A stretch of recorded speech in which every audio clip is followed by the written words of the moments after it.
Good evening, everybody. Good to see everyone. Welcome to the annual Halloween stream here at Bridge the Divide. We do this every single year where I sit down, during the greatest season of all, the spooky season.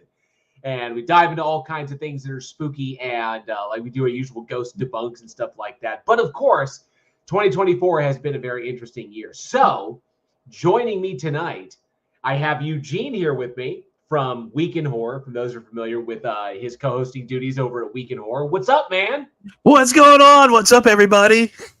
I know people are going to be excited to see you. It's the show, the podcast, the final show, the series finale was back in September, and so you've been hot on like working gigs, but you've also been hot on the festival trail because 11 to 6 is like running pretty much in the festival circuit right now, and it's doing quite impressively, I might say.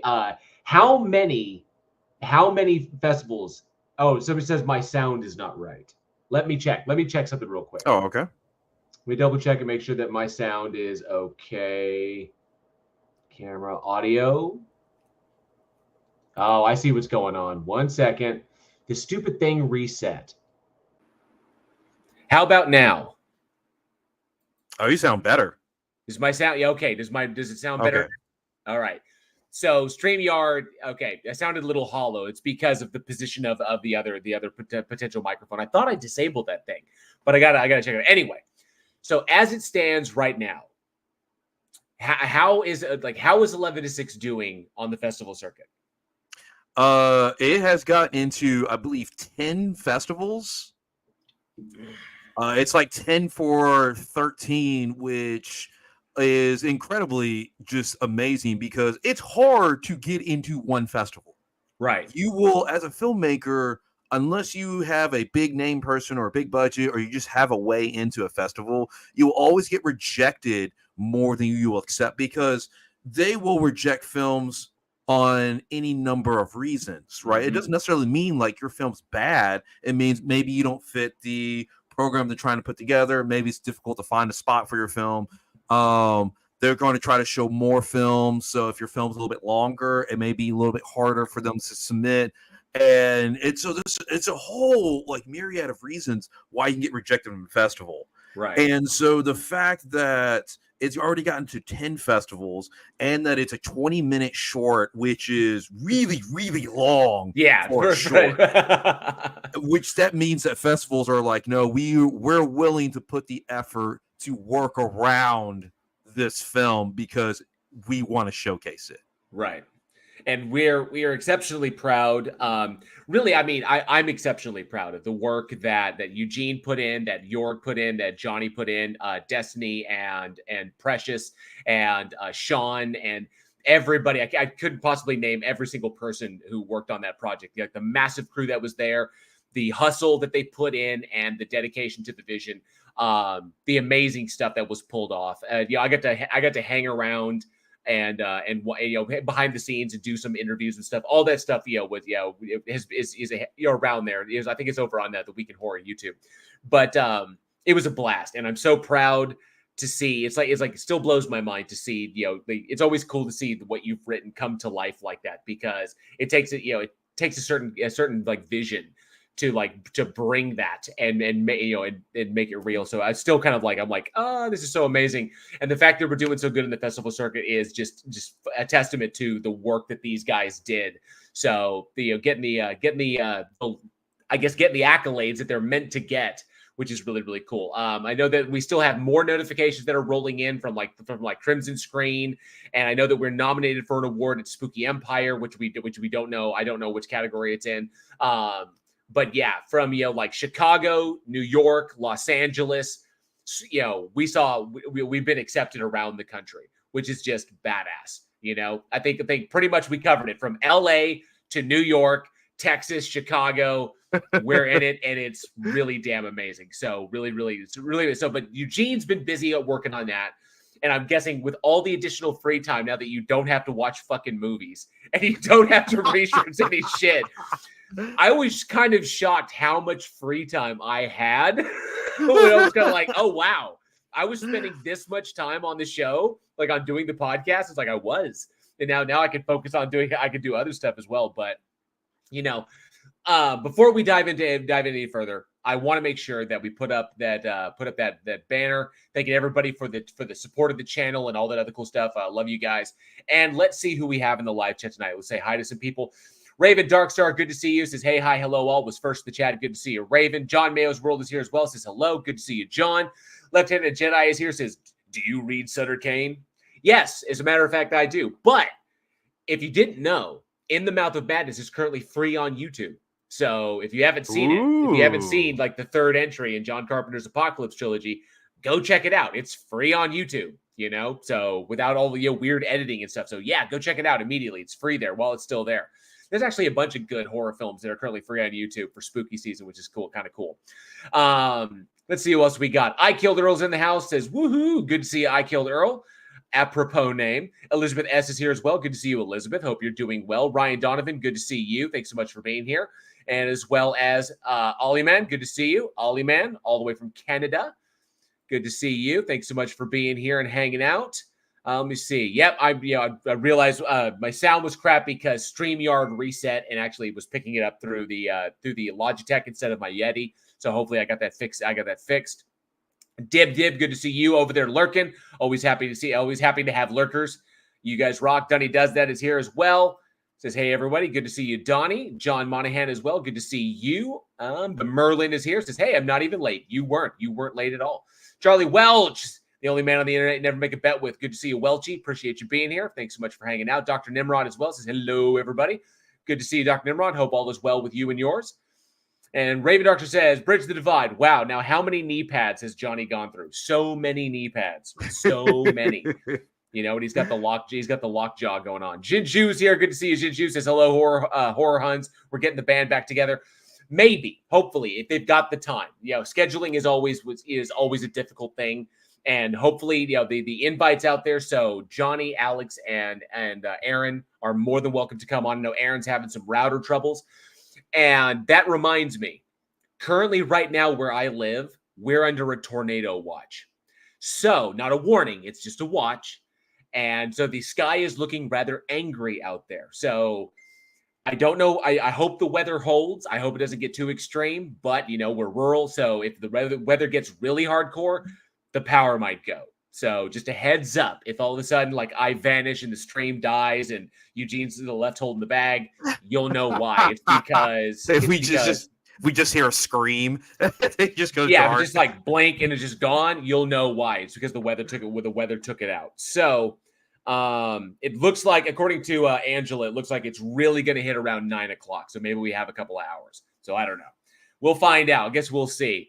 Dark Nimrod says, jail life, doing what life does. Hope all is fine with your family too. We are doing fantastic, doing really, really good. I Killed Earl says, all the ghosts of ghoulies are scared. The like button. Go give it a cuddle and sing it the Soft Kitty song. Yes, smash that like button if you like. And Yes. Of course, I learned this. This is really important. Make sure you have notifications enabled and you hit that bell, because I was doing a stream with Planet Peterson and we were both looking at our analytics at the same time. It was back on the Stage of Reason. And we both realized that, like we could see the percentage of people people that are subscribed, people who have notifications, notifications active or, enabled. And it's depressingly low. So, but yeah, be sure to hit that bell and be sure to make sure those notifications are on. Hit that like button. And if you like what we do here, subscribe. This is the annual spooky stream where I will bring up, I have collected an assortment of spooky ghost videos, okay, that we will go through and debunk and do all that kind of stuff. It's what I do every single year is I have the spooky stream. We talk about all things spooky. Halloween is the greatest holiday of all. It should be. As you see in my office, it's Halloween every day. It's always Halloween here, okay? It is the greatest holiday. It is the best season. So, and of course, it doesn't matter if it's spring, summer, fall, or winter. When it comes to movies and doing horror, Halloween always works. Horror always works. It's universal. It's across the board. So That's true. Dr. Nimrod says, if JL starts broadcasting from the Yellow Brick Road, we know what happened. This is true. This is true. If my entire system was intact and landed in Oz, you'll know. All right, so it's the number one reason why I wanted to bring you guys, why I wanted to bring you and Johnny and Alex and Aaron on, or give you the opportunity to pop on, is because for those who were present, A Week in Horror, the podcast, after 5 years, 5 uninterrupted years, week after week after week, we decided to conclude the show. And we held our series finale back on, I believe, September 12th of this year. I believe it was. Yeah, I think it was September 12th or September 11th. But we had the series finale, and the series finale was just me. I was the only one on, and so I always felt like we didn't get the opportunity to say our goodbyes and kind of reminisce, because it was just me talking about some movies, talking about the final 4 films that we talked about. And so I just kind of closed it out. I know that everybody was busy. And there's no blame to go around. Everybody was slammed, but it never felt like we got the opportunity to say goodbye to 5 straight years, week in, week out, over 1,000 films, and it took such a big part of our life. I did. I was kind of I was sad, because with a lot of the fans that we had and a lot of the experiences that it comes to, I mean, most shows don't get past 2 or 3 months, let alone a year. And the fact that we really kept it going for 5 years, which is a large part on JL, who basically, no, you're the one. Hey, this is the movies we're going to watch. This is what we're going to be talking about. This is what we're going to do, this and that. And then, obviously we had the rest of our hosts, we had our input in as well. But in terms of coming up, some of these movies, I don't know where you found them. I legitimately, most of these movies, I would have never even known that they existed. And you're talking about from a filmmaker, a horror filmmaker, and some of these, I'm like, I don't know what I'm watching. And occasionally you'll get some of these gems that just really, for some reason, they flew under the radar. They didn't have the marketing. They just whatever. And a lot of the things that really helped the show was you would find these and watch and be like, man, this is incredible.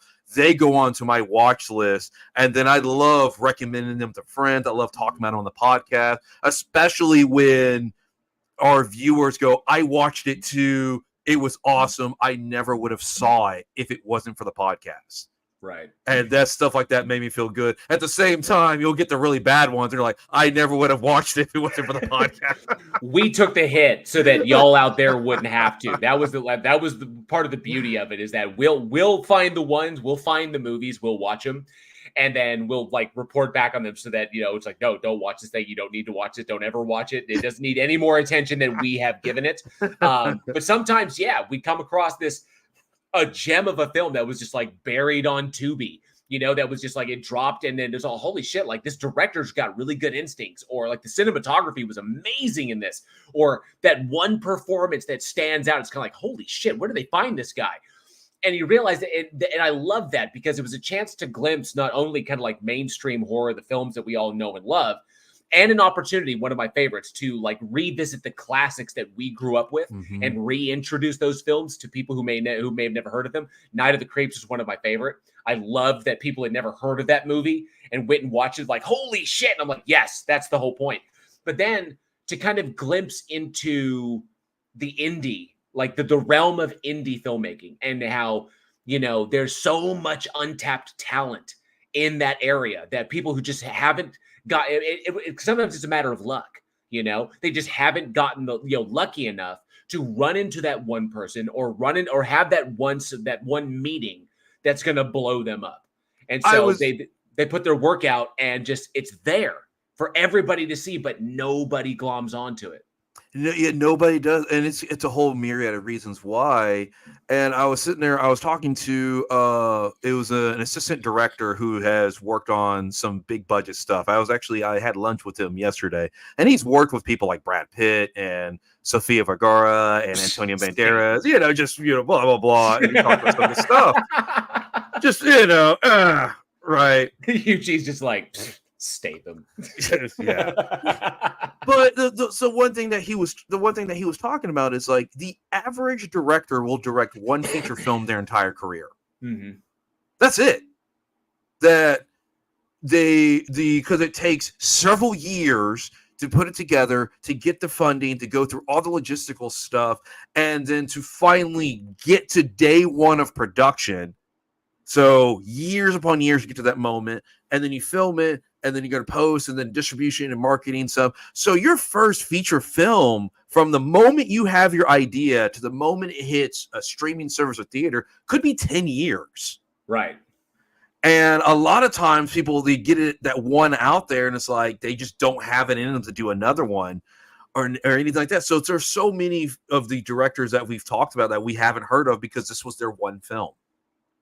And then you get this small elite group of directors that do 50 films, right, or a bunch of TV shows. So it's really nice seeing that the hard work that these people have put in, even if it's a bad film, the hard work that people put in because it's something they love to do. No one goes into filmmaking because they hate it or they just, you know what, I want to be a director one day. You know, it was that or accounting. And you certainly don't go into it to like get rich. You're like, I'm going to be like one of these like that. They're like, that is so far from the norm. Like the less than 1% of 1% of the people that actually make it. But yeah, so you go into it because you fucking love telling stories. You love putting stories into the visual medium, and you love the process. That's like you love like the acting. You love the director. You know, those directors, those diehard directors, they love every aspect of it. You know, like the seeing the sausage get made is where their joy is, and then seeing the final product at the end. What goes into, you know, how actors develop characters and how the director informs that. The director's vision brought to life by the cinematographer and the director of photography. How all of these working parts all work together. This giant team comes together to do all of these individual jobs that bring this thing to life.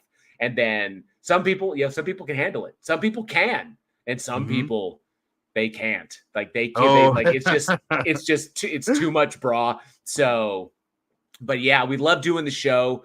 I enjoyed it. So like I was reminiscing, and one thing I was curious about.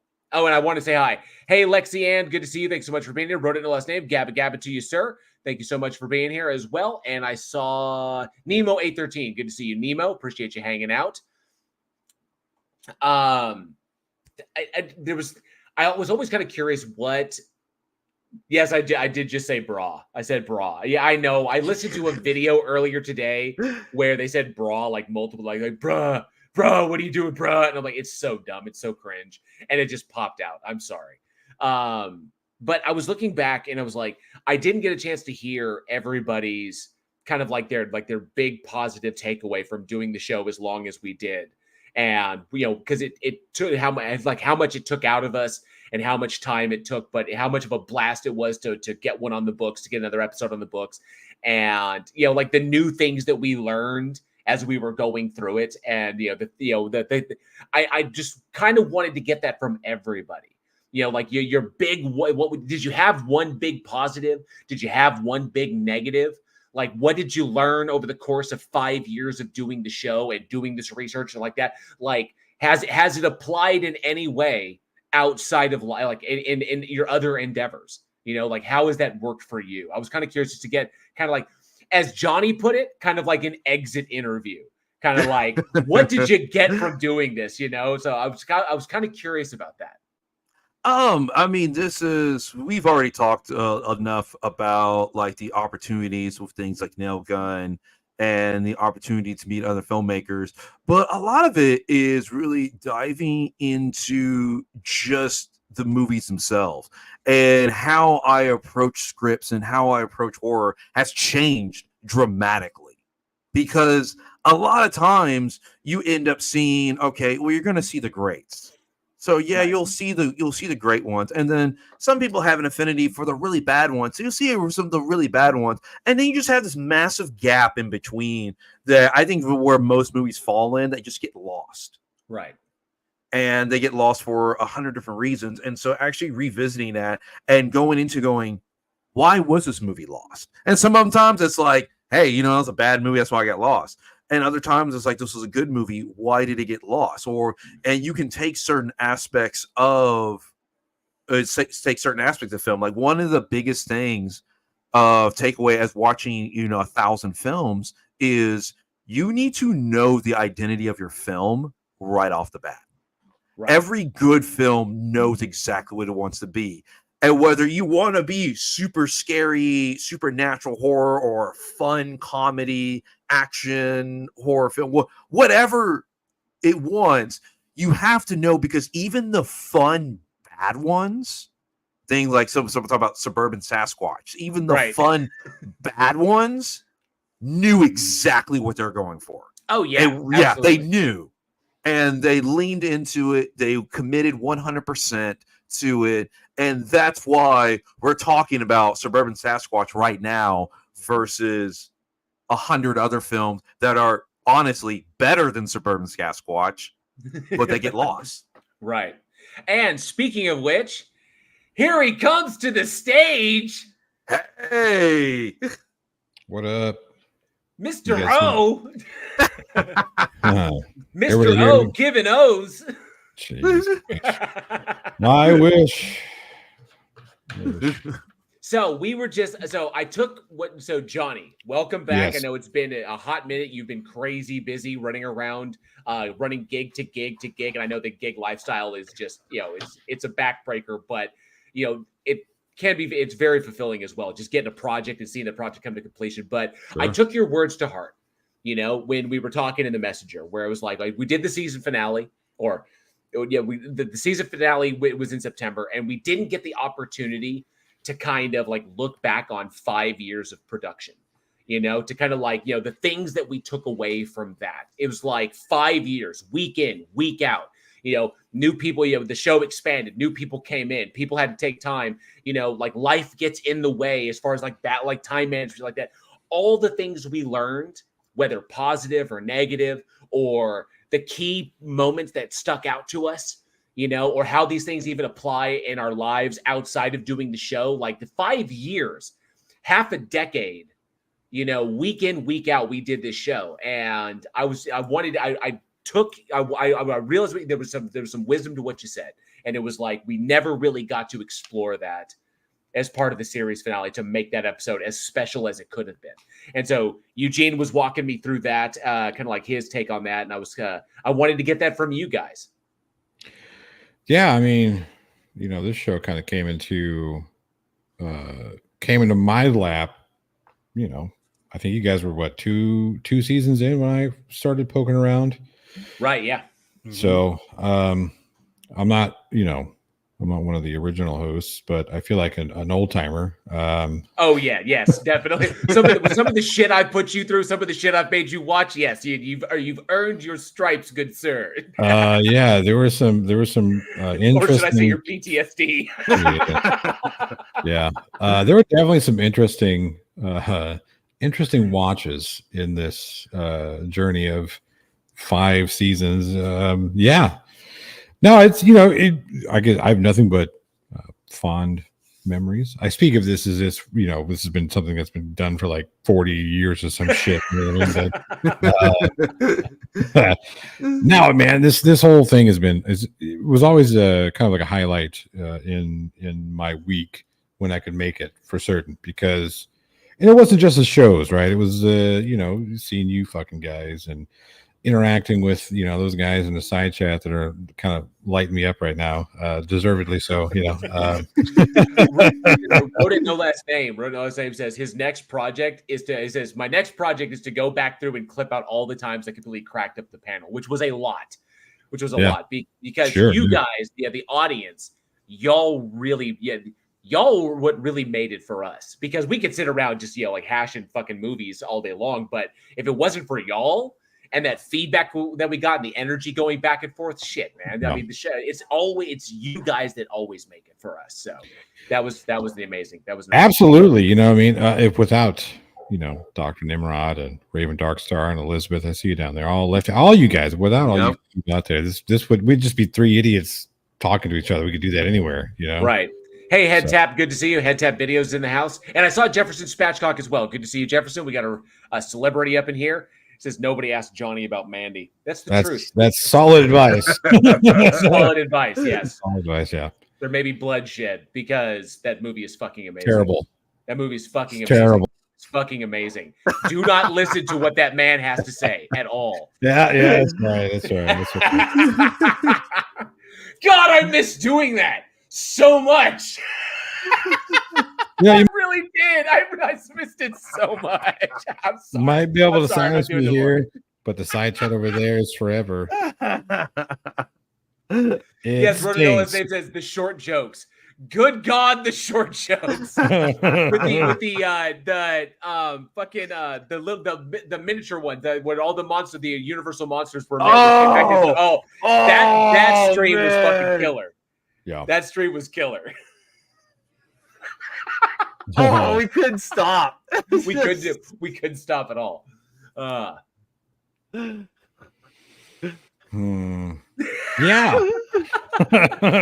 Deformed Monsters is what it was. I think it was one of the working titles. It was Deformed Monsters, and it was like, really, like that's the title you're gonna go with? They're dwarves, but they're deformed. But it's like, nah, son. Nah, I'm not. HR is like, nope. Can't say that. It's been, it's definitely been a lot of fun. And it's definitely something that I missed, even though I wasn't able to do it as often as I wanted to, especially in the past year and a half, things being what they are. Yeah, man, it's, I'm kind of sad that we're not doing it anymore. What did you have like as far as like the experience of the years that you were on the show, as far as like the takeaways and how they applied outside? I was like, is there anything big that you took away? Like doing the show, like the process of it, the production of it, and doing things as far as like the stuff you do outside, like your own personal YouTube channel or the business itself, or like the process of filmmaking in general, like any things to that it applies to? Well, certainly the process of filmmaking, because doing this show week in and week out for the past 3 years, it's definitely it really kind of like gives you an idea of what you like in films and why you like them. So, this past, especially in what we do, Eugene and I, on the film side of horror films, all these, the bad films, why they're bad, what makes them bad, how we can avoid doing those fucking terrible things, or how we could, I don't know, maybe use that terrible thing and poke fun at that terrible thing, whatever those things are. It really has shaped how I approach filmmaking when it comes to story writing, direction, performance, etc. So It's definitely been a huge influence on the process of filmmaking for me. I mean, it really has, because the getting into the nitty gritty and talking about films, a lot of times you'll see these films and you don't talk about them. Right. You just really don't. You can watch a bad film and it's like, oh man, that's a bad film. And then you just carry on your day. But actually really kind of dissecting it and getting different people's opinions as we discuss amongst us, and especially amongst our wonderful audience, or y'all will bring up things that I didn't notice and vice versa. Right. So they're like, did you catch this? Oh, I didn't even catch this. Oh man, oh, that was awesome. Or no, that made it even worse, or anything like that. And then as the audience goes through, and I know we've had several audience members who are like, did you notice this? Did you notice this? And we're just like, yeah. So of course we noticed that. We're the experts. We're the professionals. Absolutely. I noticed he was short. Yeah. I can tell you that is the 5 years of doing the show, I got a real taste. I took away so much from it, as far as like, as it applies to my YouTube channel, as it applies to time, time management in of itself, scheduling, handling logistics and all this stuff. Like the stuff I learned, and I learned a lot of it on the fly, just kind of like, like this needs to get done, so I need to figure out how to do this, and just moving on from there. Everything from website development to scheduling to as well as management, how when we were so lucky to bring in funds and support from the audience, and how that applies to like the logistics of the show, as far as like handling that. So as far as a management perspective, that was really that kind of like opened my eyes to a lot of stuff. I learned a great deal there that I can now apply to my own personal channel, which is really, really awesome. So I learned a lot about that. I got to revitalize kind of like why. I mean, I've always loved these films. I've always loved the genre, and I always will. But now get the chance to do it like this, I feel like I have an even greater appreciation for the genre in and of itself. I think it made me a better writer overall. Just I think because now I'm aware of things, and I am more confident in my writing. Is that because I've seen what people have put out there? I've seen ideas that they've attempted to make, and so I'm now aware of those things going into the process. I'm now aware of that stuff, and I'm more confident with how I can play with a story or whatever I want to do. Overall, the impact has been so overwhelmingly positive in how I conduct so many things outside of the show. And I mean, there's some key moments. Like one of the big moments was like, introducing a new generation of audience members to old classic stuff that we grew up with, that we saw on TV when they aired movies like that on television. It was like, holy crap, you've seen it, that just gets me. The opportunity for me to be at a horror convention and tell Tom Atkins that it was my honor to introduce a whole new group of people to one of my favorite movies that had him in it, which was Night of the Creeps. And to see that look, to hear him, when he heard that, he was like, and I saw him kind of like internalize that. It wasn't a big gushy moment. He was just like, I think he was like, that's pretty awesome.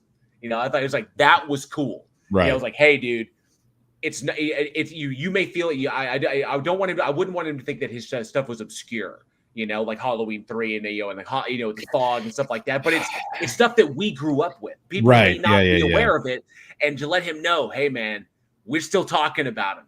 We're still telling people to go watch it. People are still getting it today. And he was just kind of like, he was like, yeah, that's cool. And I was like, that made the whole process like totally work. I do want to say, speaking about the fog, this show did afford me the ability to watch the fog on the big screen. So that's pretty cool. So that's a positive.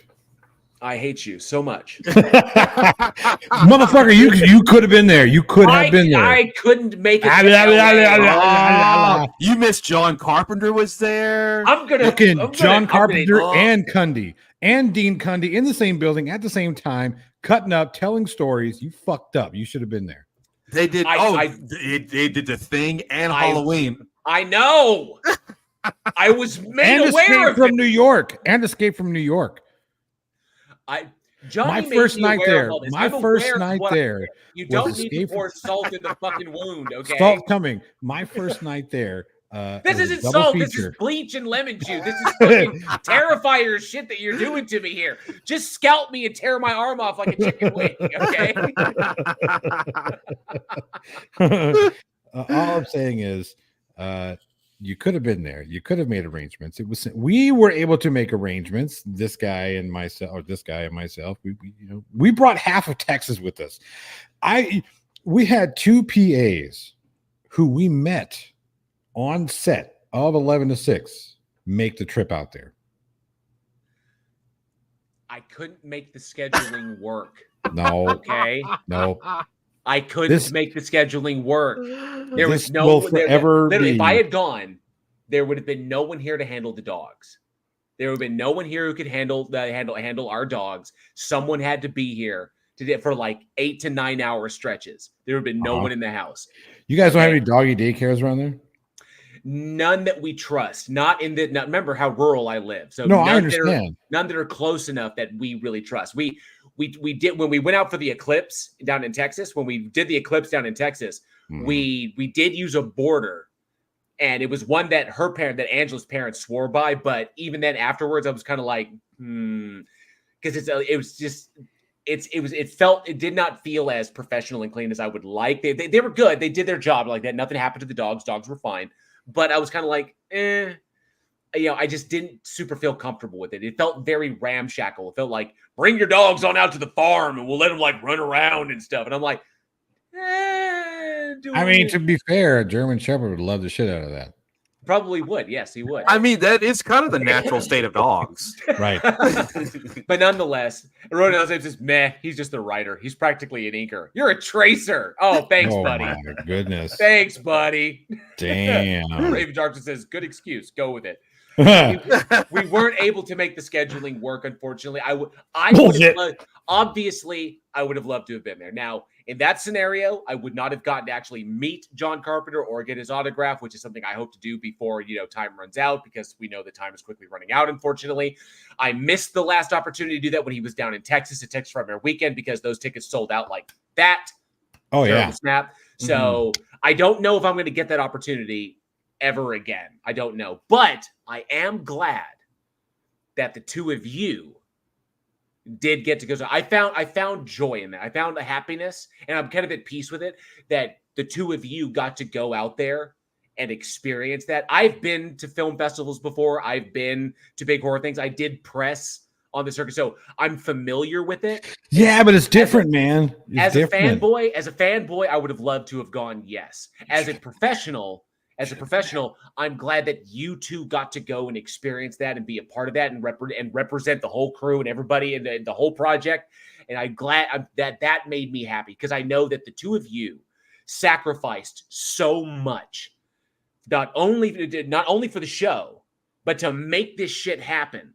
The work that you guys did in the background, not only to make Nail Gun happen, which probably without Nail Gun we wouldn't have gotten 11 to 6. Okay. Right. Without the cumulative work, and that's not me. That's not like me alone. That's all of us together. You guys got to go out and celebrate that. And that made me happy as a pig and shit. I Killed Earl. I lived absolutely vicariously through you guys. I was like, you guys get to go out there, sit in that fucking sit at the Chinese theater, see our shit on the big fucking screen, and see all this cool stuff and enjoy it. And I was like, dude, that is fucking amazing. Okay, because the team the team we put together got to go out there and do that shit, and that made me happy as shit. Yeah, I mean, you could have made one day. You could have made Sunday. John Monahan says, JL, you got to shoulder check Chili, and they didn't. This is true. Who gives a shit? It's fucking Chili. 3/4 of the people in this side chat don't know who the fuck Chili is, so nobody cares. This is very true. Everybody in this side chat better fucking know who Dean Cundy and John Carpenter are. Okay, if you don't know those names, then you're in the wrong fucking show.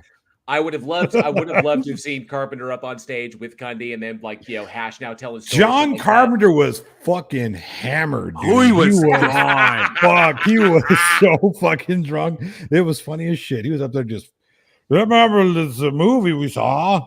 Dean Cundy looks at him like, No, what the fuck are you talking about? It was great.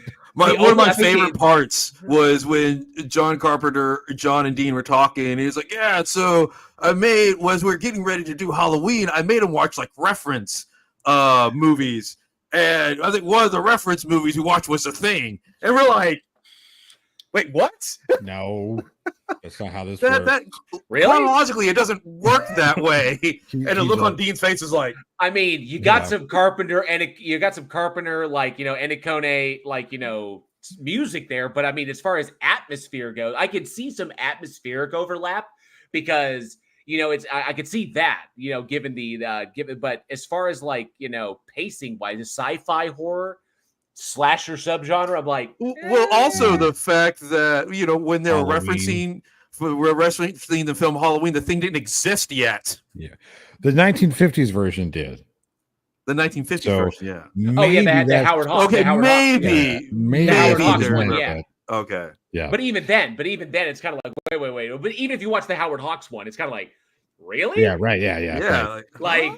Thing from Another World and Halloween? It's like, they're both horror. I mean, they both have people. They're both movies. They are both movies, They both had actors in them. Yeah. I Killed Earl says, I know Carpenter. I don't know the other guy. Dean Cundy has done everything. Right. He's done every fucking genre as a cinematographer. He's one of 10 members of the ASC. Yeah, he is. So he's done everything. He's Jurassic Park. Yeah. He did the cinematography for Jurassic Park, for Apollo 13, for Back to the Future. He is like one of the go-to cinematographers for Steven Spielberg and Rob Reiner and Brian De Palma and George Lucas, and he's just one of those guys, and that he's just a guy who's mastered his class. Oh, absolutely. His craft. Yeah. So it was. I'm glad that you guys had an amazing experience out there. I was more than ecstatic that you got to experience that. Not to mention, you missed the best thing of all: the emergence of Steve. Oh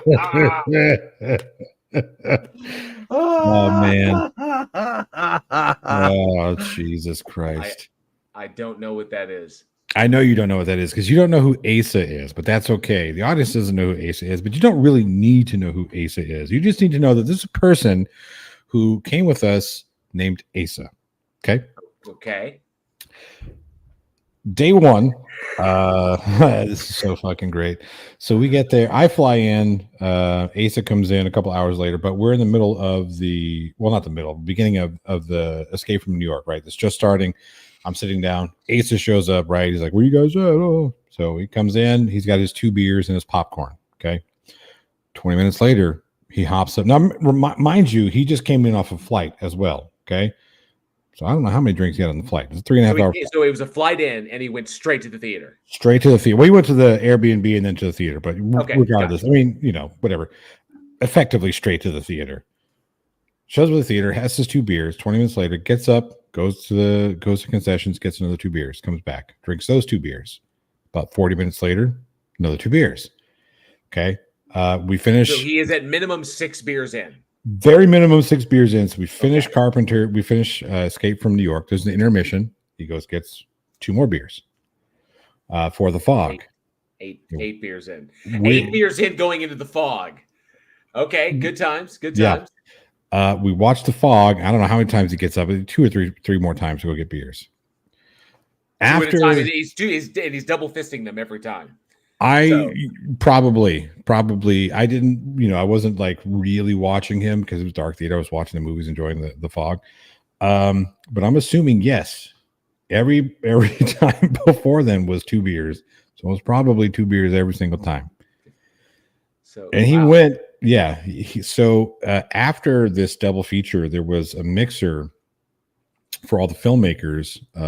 Yeah, he was trying to keep up with my And thank you, NANA, for gifting 5 memberships to the Godless Army. Thank you so much, NANA. All you new members, please enjoy the emojis, the custom emojis, and the channel badge. So thank you very much, NANA. Very, very generous. And Tux TV, good to see you. Thanks so much for being here. All right. All right. So after the double feature, there was a mixer. He's 28 beers in. He's at least 10 beers in. Okay. He's at least 10 beers in. At least. Okay. We go upstairs to this bar. They're having a karaoke night, right? It's a karaoke night mixer for all the directors in this festival. So we know here and there, whatever. I go up to the bar, just kind of hang out, see what's up. And he brings, he goes to the bar and orders himself what does he order himself? A fucking double whiskey tall. Beer before liquor, man. Beer before liquor. What are you doing? Right.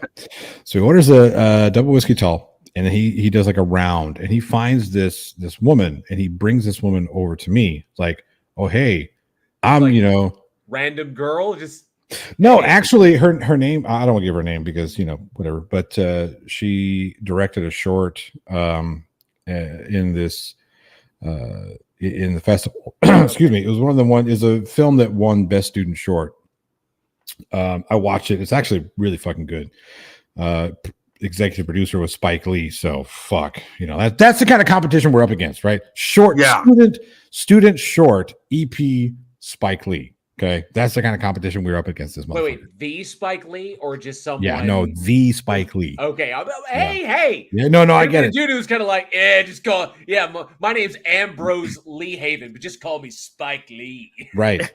Yes, and I asked. I said, "You're talking about the Spike Lee, right?" She says, "Oh yeah."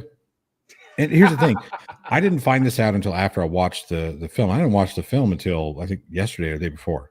So it had been some time, and I was like, "Are you fucking kidding me, Spike Lee?" She's like, "Yeah."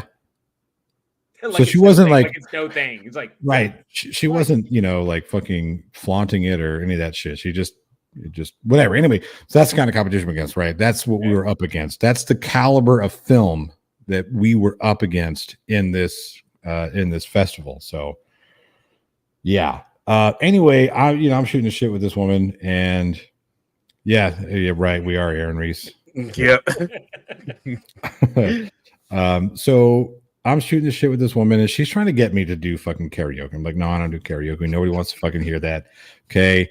Cats in heat, all those jokes. No, we're just not going to do it. I came up with, I said, look, I can't do Taylor Swift. These boots were made for walking because I had a knitting accident. Okay.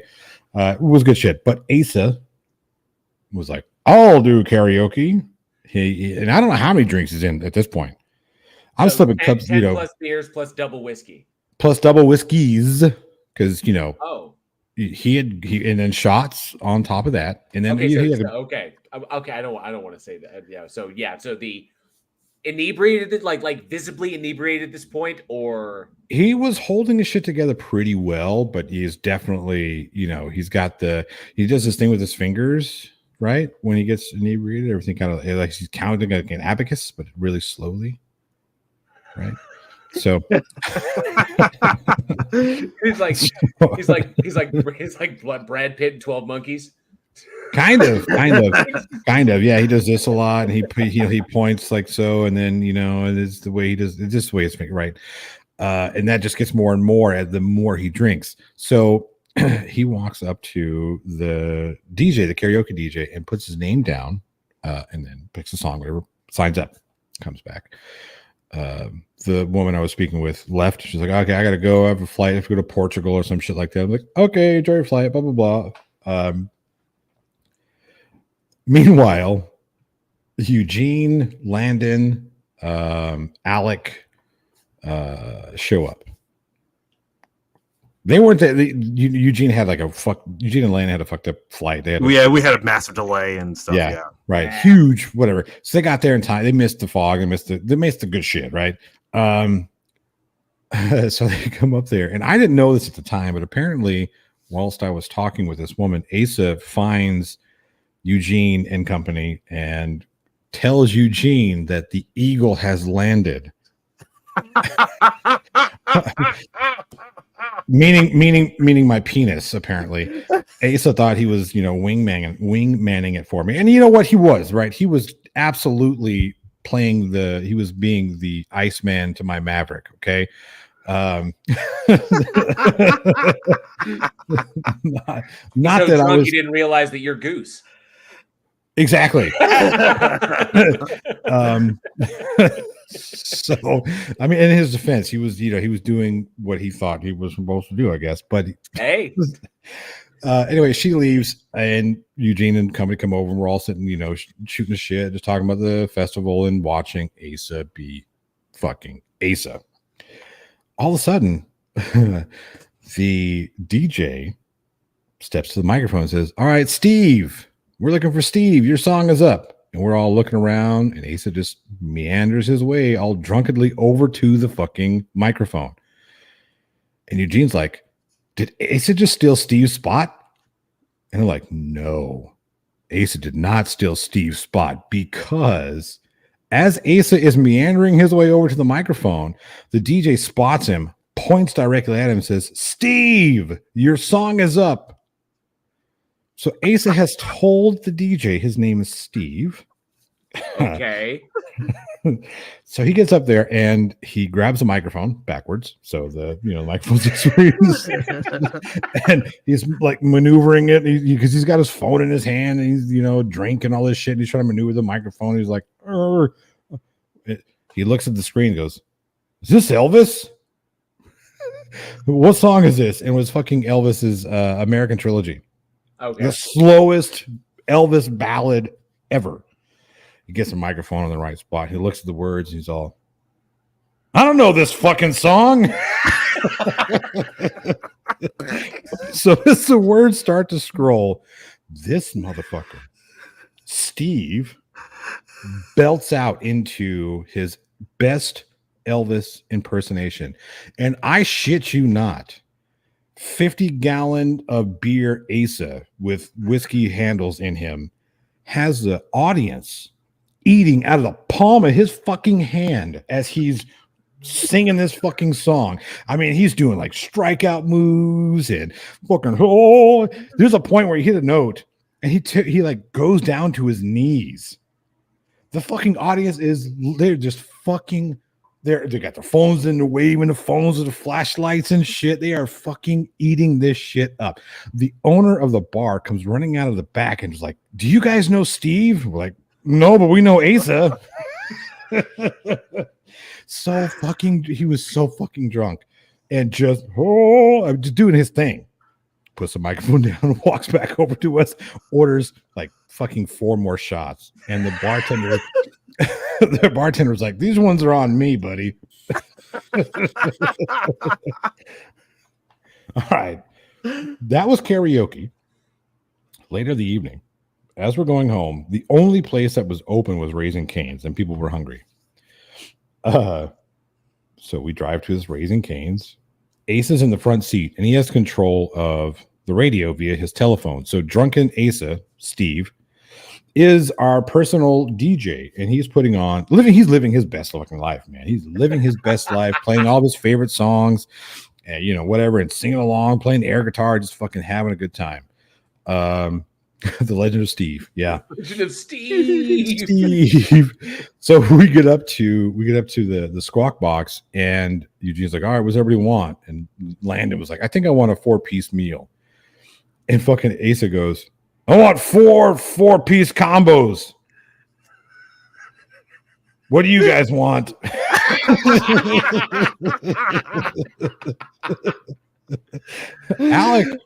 Alec is sitting in the back between myself and Landon, just fucking passing out, having a conversation with us that he doesn't even know he's having. He's just talking in his sleep the whole time, right? So we're like, fuck it. We got to get Steve and Alec to the Airbnb so they can go to sleep, do a thing. We dropped them off at the Airbnb. Now Steve has got, he's got all of Raising Cane's, right? He's got the whole fucking stores in his arms. We drop them off and we go to CVS to grab a couple little toiletries and whatnot. When we get back, all that Raising Cane's was left on the porch of the Airbnb. None of it made it inside the house. It was just sitting there. the next morning, I get a text. From Asa. It's like, guys, who ordered all this Raising Canes?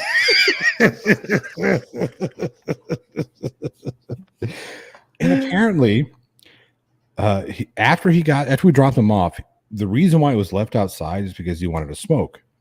So not only is he gallons of whiskey in and who knows how many kegs of beer in, he's also high off his fucking ass.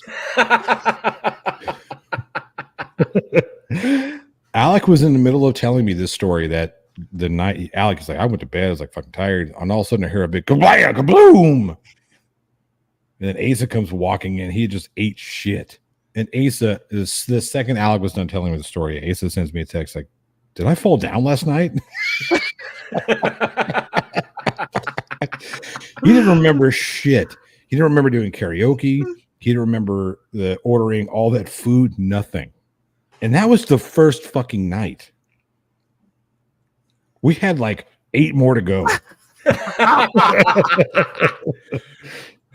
The bartender, in a hushed voice with a tear in his eye, to this day speaks of the night Steve walked into the bar. Yes, because every time we went to that bar, they would recognize us and ask us where Steve was.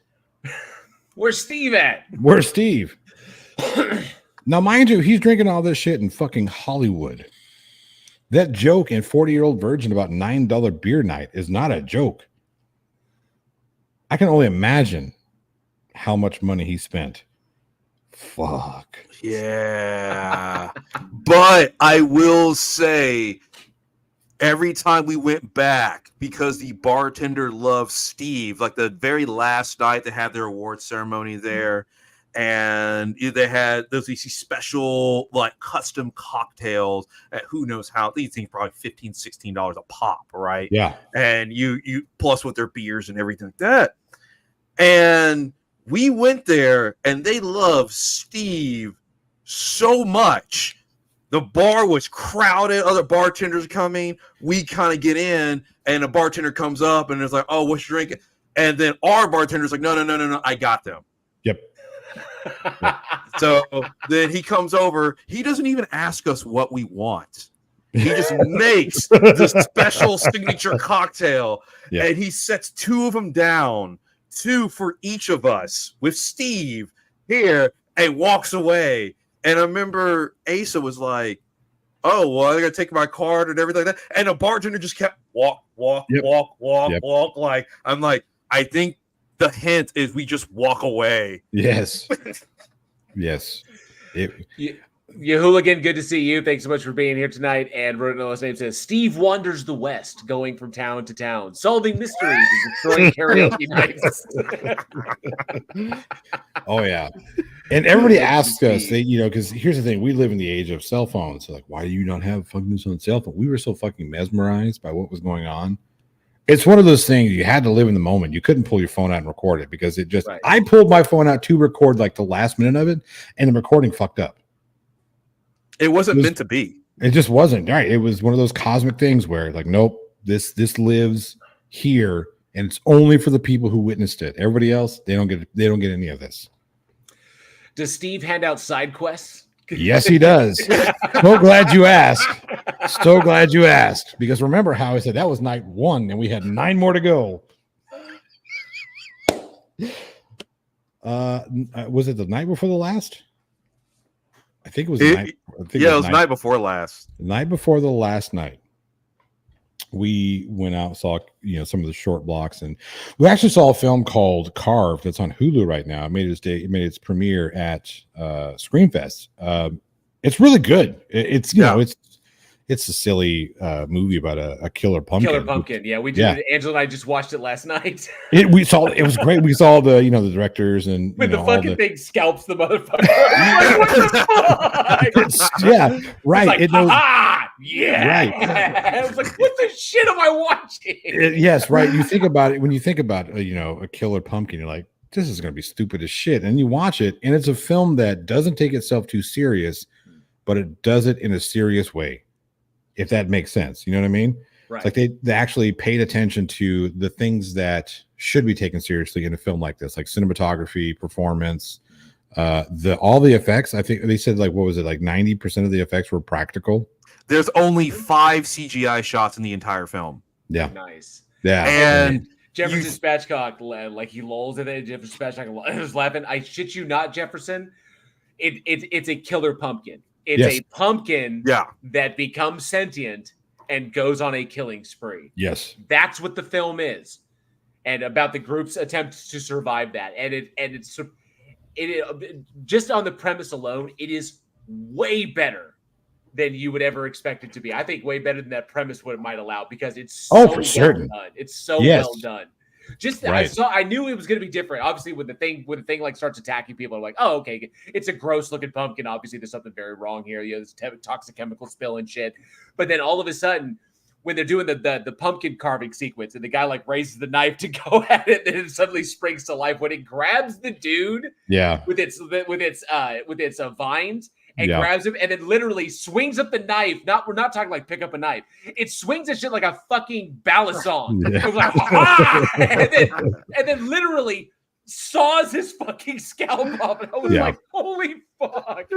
So it's it was really good. It was a premiere there. So they had the stars in that. Peyton Lee, is that her name? She had like the lead actress. She had like 6 fucking, SEAL Team 6 fuckers there guarding her ass, and she was like fucking Secret Service. Like, what? Nobody's gonna fuck with this woman. Okay, whatever. Yeah, no one else in the film had any type of security, because a lot of the cast members were there. I know. You got a chance to meet them and stuff. DJ Qualls is in it. Yeah, DJ Qualls has been around for forever. So right. I'm so glad he got to play a character that, because it was a big thing that DJ finally came out, was that he felt comfortable enough to actually come out in the industry. And I thought that was amazing. And it's wild because I think he's now married to actor. I think his name is Ty Olson. And Ty, and both of them were on Supernatural together, which is wild to me. So they're both fantastic character actors, and I love the fact that he got to play the role of I guess he was the mayor. He was the mayor in that one. He's putting city manager, mayor. Like the manager. Yeah, but I love that and Chris Elliott is in it as well. So Chris Elliott's in it, and I can't remember his name, but the nerd guy, like the go-to nerd guy now, who was in Stranger Things, who ran the video store, and yeah. So his character is great. He does a great job. Angel Gamer says DJ and Ty are currently engaged, which is really, really cool. Yeah. Anyway, so after we see this and a couple other things, we go out to this burger joint at the whatever hotel down there. It's a 24-hour burger joint. It's like, let's go check it out. Whatever. So we go sit in, and we're sitting at, we have 2 booths, one here and one behind us, right? And Emmy and Steve, because he is Steve now. He's not Asa anymore. He is now officially Steve. He's officially ascended, right? to Steve. To Steve-dom. Okay. Steve made an appearance.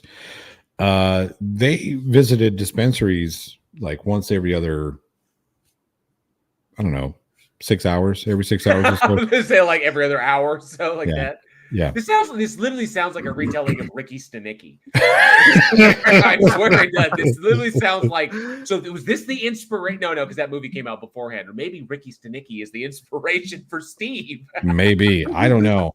So we're in there, and Emmy's so high that he would come in and out of consciousness. Like there were times where I would turn away, talk to the table I was at, and Emmy would be upright. And then I would look back and he would just fucking gone, but passed out, right? Just laying down on the booth. And then Steve, he's just sitting back in the booth, spread all across the booth with this, just fucking, so fucking high. It was great. We're eating and whatnot. And sitting across from us was this table of three people, this older gentleman, his girlfriend, and his daughter. Not his girlfriend and his daughter. It's important to remember. It's an important part of the story. Anyway, apparently they were from Australia because we were in the middle of talking about it. I don't even know what the fuck we were talking about. I don't even think we were talking about horror films. But all I hear from my left was this higher pitched kind of shrilly voice. You guys like horror? You guys do horror? And I look over and like, yep, yes we do. And kind of go back and what's the scariest movie you guys know? I want like the scariest. I'm not going to watch it. I just want to know what the scariest one is. Like, why do you want to know if you're going to watch it? Anyway, so we're shooting the shit, and Landon looks at me and is like, right, because she's a fairly attractive woman, right? She's blonde, and she has the accent, which some people they fall for the accents. I don't understand what it is because I don't have one, but whatever. Landon looks at me. He's like, Johnny, I think she wants to make you a part of that little weird thing they've got going on there. I'm like, what are you talking about? Because I look back and the whole table was very interested in hearing what we had to say about all things America, right? Oh, tipping. I don't understand tipping. Why do I have to tip? Why don't you just pay people? Well, yeah, that's a fair point. Sure. Mm-hmm. Okay. Yeah. Anyway, somebody, I think it was Lorenzo, points out Steve. And, remember, he's back there he doesn't even know what's going on at this point in time. He's just sitting there fucking high on his balls. Right? I killed Earl. You put a pin in that one, okay? We're getting there. Go down under. We're getting there. We're getting to the down under part. deep in the bush. Deep in the. So glad. Yes, deep in the bush, looking for 3 irons. Anyway, so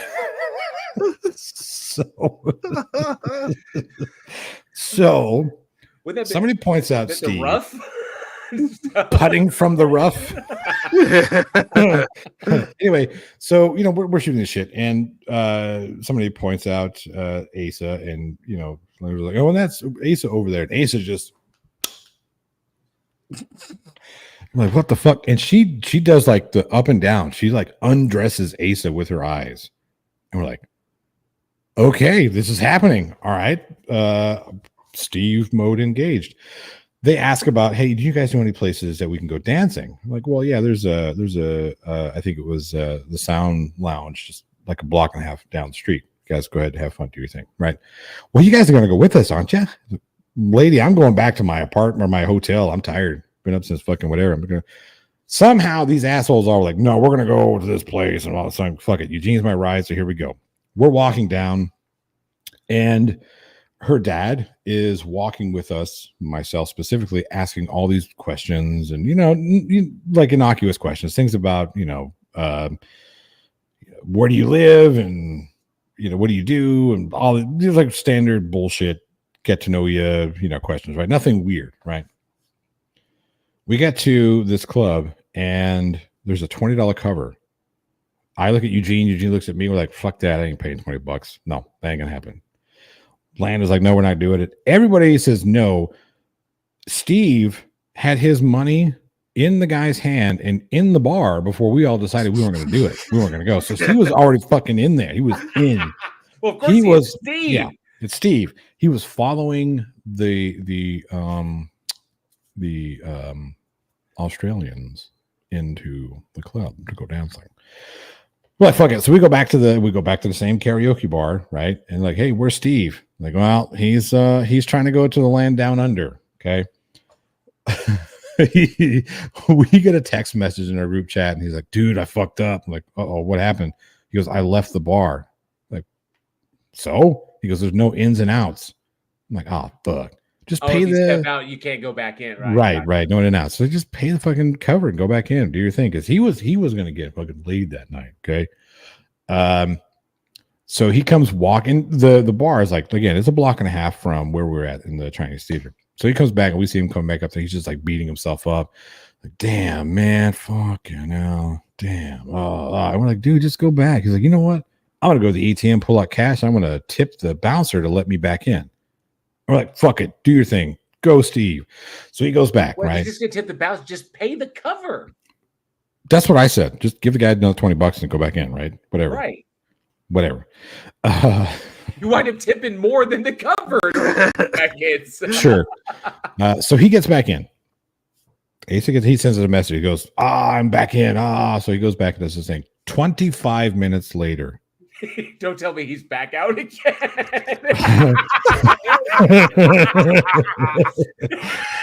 Oh shit, I'm outside again. What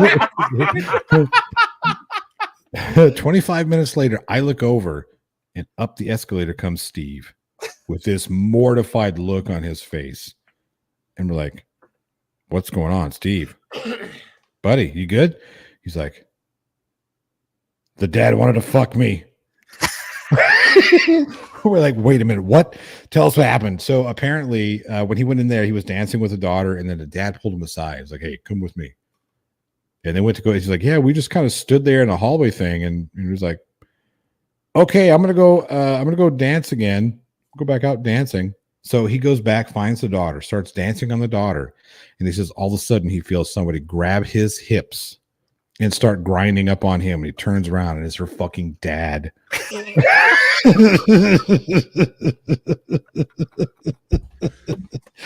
He mistook. Oh no. I was gonna do another Top Gun reference, but I can't get it out. He mistook Maverick he mistook Iceman for Maverick, is what happens. The daughter was the wingman. Oh, no. The daughter was the bait for the.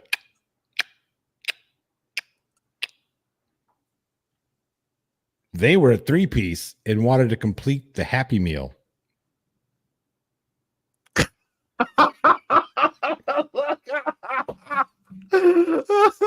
Oh yeah. Actually, Lieutenant Jedi, I think that's danger, Will Robinson. Danger, Will Robinson. Danger.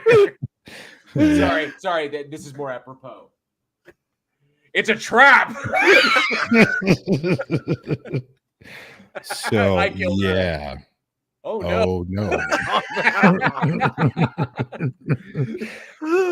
So yeah, This is like the beginning of a quantum leap.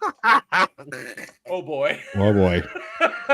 They wanted to do a complex Eiffel Tower. This is the guy and his daughter. And his girlfriend. Yeah. So a foursome. Mm-hmm. With his daughter. The daughter and you and him and the guy's girlfriend? Not me, Steve. Steve. Oh, no, sorry. Not you. Sorry, my bad. So Steve and the daughter and the guy and the dad and his girlfriend. Yes. All four. But all not like, hey, we're going to go into separate rooms. Not even separate beds. Like together. I Killed Earl says, I'm very uncomfy. Puppy pile. Yeah. I thought, I remember what Landon told me, that they wanted me to be the meat in the potatoes. I don't know. Fuck. I was like, oh, no, Landon picked up on that shit at the from the very beginning. He was like, oh no. I'm just gonna say the dad was rated E for everyone. Okay, yeah. I'm not gonna lie. Were I a single man? Were I single and so here's the thing. Tethered? Yeah. Here's the thing. Asa had never been in that situation before, and we can all remember the first time we were in that situation, and all of us would have been like, right? We're all fucked. We're all fucking out of there. It's called the West Virginia Cuddle Puddle. Thank you, Earl. It's like the conversation becomes this because the daughter is extremely attractive, right? Yeah. Extremely attractive. She's like 24 or something like that. Okay. Yeah. And then you have the dad's girlfriend, who she's probably in her late 40s or early 50s, but she's also very attractive. Okay, that's an up. That's two ups. So that's two ups, and then the dad, it's just the dad. It's the dad. Yeah, he's the dad. So then the debate among the group became, well, would you do it? Wait. Is the dad a bad? Is the dad enough to detract from the two ups? Is he the fact that we are calling him? Hang on a second. The fact that we are calling him the dad.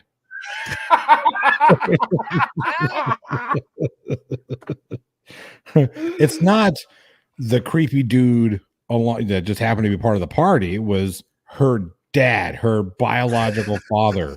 Hey, that's That's some shit that they have to figure out. It's not No. your job to help them figure that out. I'm sorry.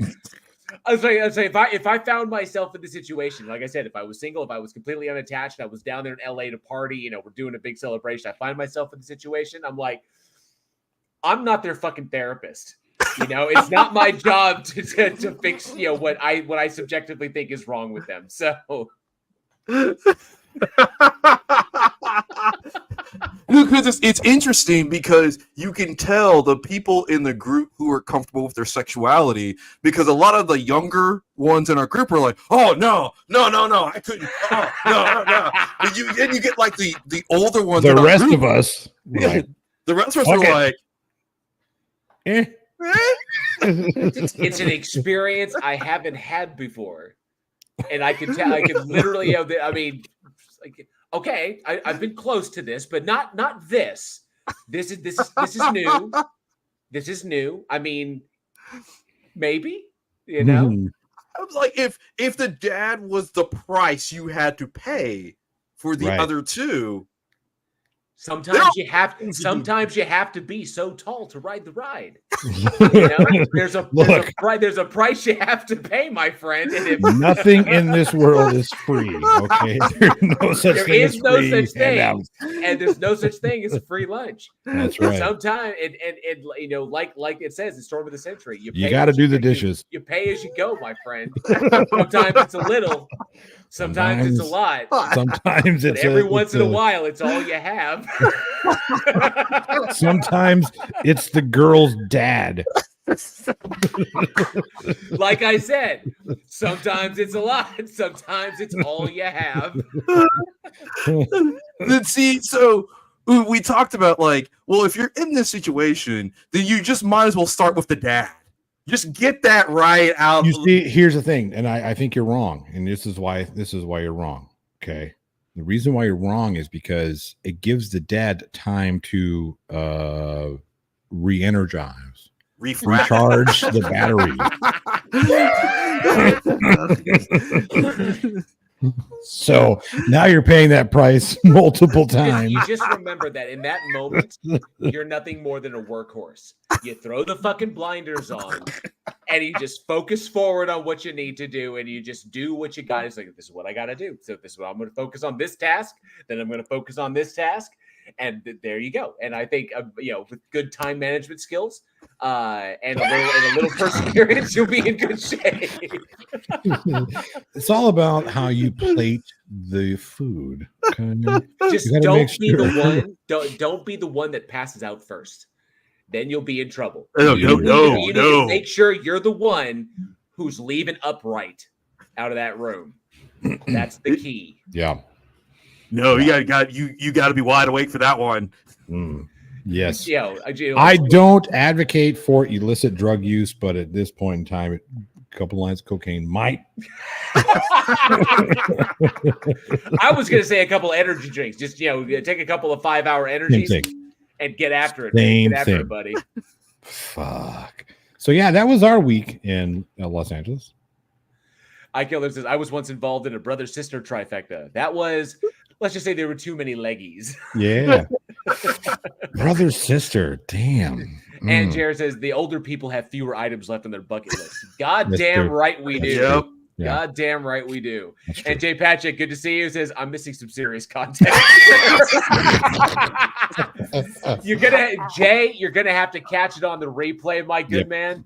There's a big story that goes into this, the ascension of Steve. I will only speak of the legend and allow the story to live in infamy here on the channel. So, but yeah. iKiller says, honey, we knew there would be blood.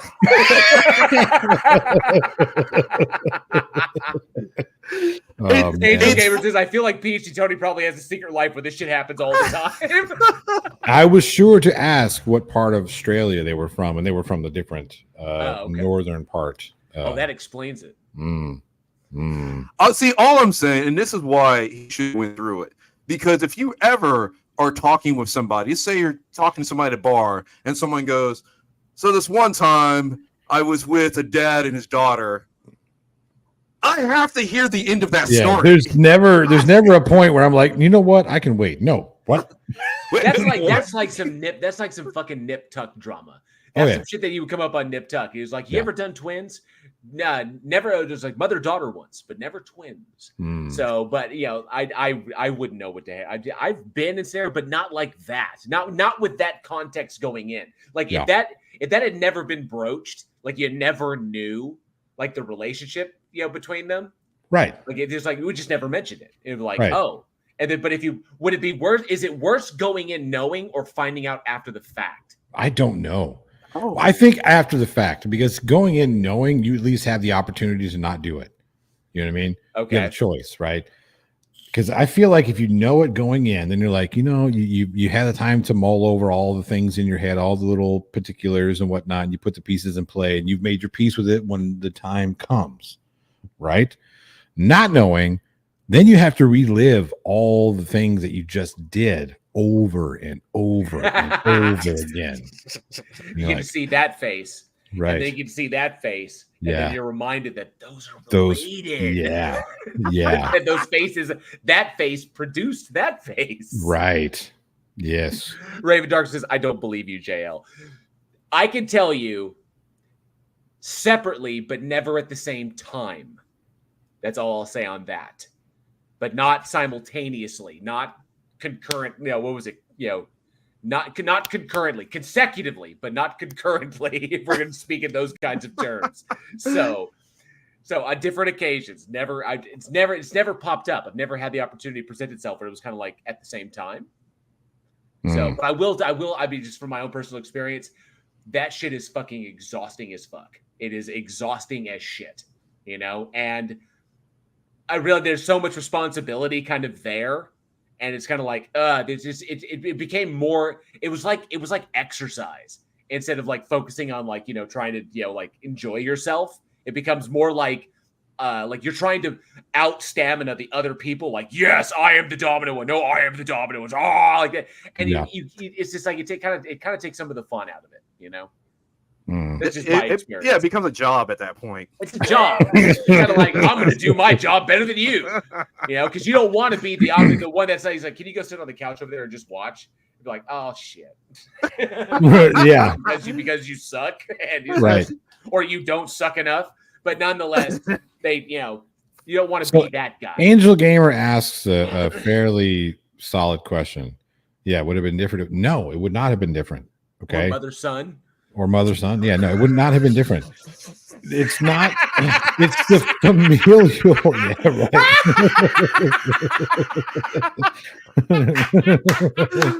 right. Just the thought of it, Eugene's like. It's the familial connection. I don't give a fuck. Like twins, like mother, father. You know what I mean? Fucking hell. It's just, you got to think about it. Yeah. And yes, leg day, wrote in the last name. Make sure you do a lot of like. Yes. Lots of leg day. Plus, the thing you have to keep in mind, like, this all had to be a conversation that they've had ahead of time. And they've probably even done this before, because this wasn't the way they acted. This wasn't something that was new. It wasn't like we might try. She's going to New York the next. Maybe we'll like. No, this seemed like it was like a Tuesday for them. This is planned. Yes. This was planned, and everybody was okay with it. This is SOP. Right. Yeah. Right. Raven Darkstar says the only one thing to say. Giggity. Just giggity. Giggity. Just giggity it up, man. That's all you got. Raven Dark says, I think Eugene has done Mother's Son. No comment. The rainbow connection, the daughter, the daddy, and me. La, la, la. Jesus Christ. Butterfly in the sky. Fucking hell. I'm going to my happy place. I'm going to my happy place. I'm doing the happy dance. I'm doing the happy dance. I'm doing the happy dance. So, thank you all for helping us get to LA.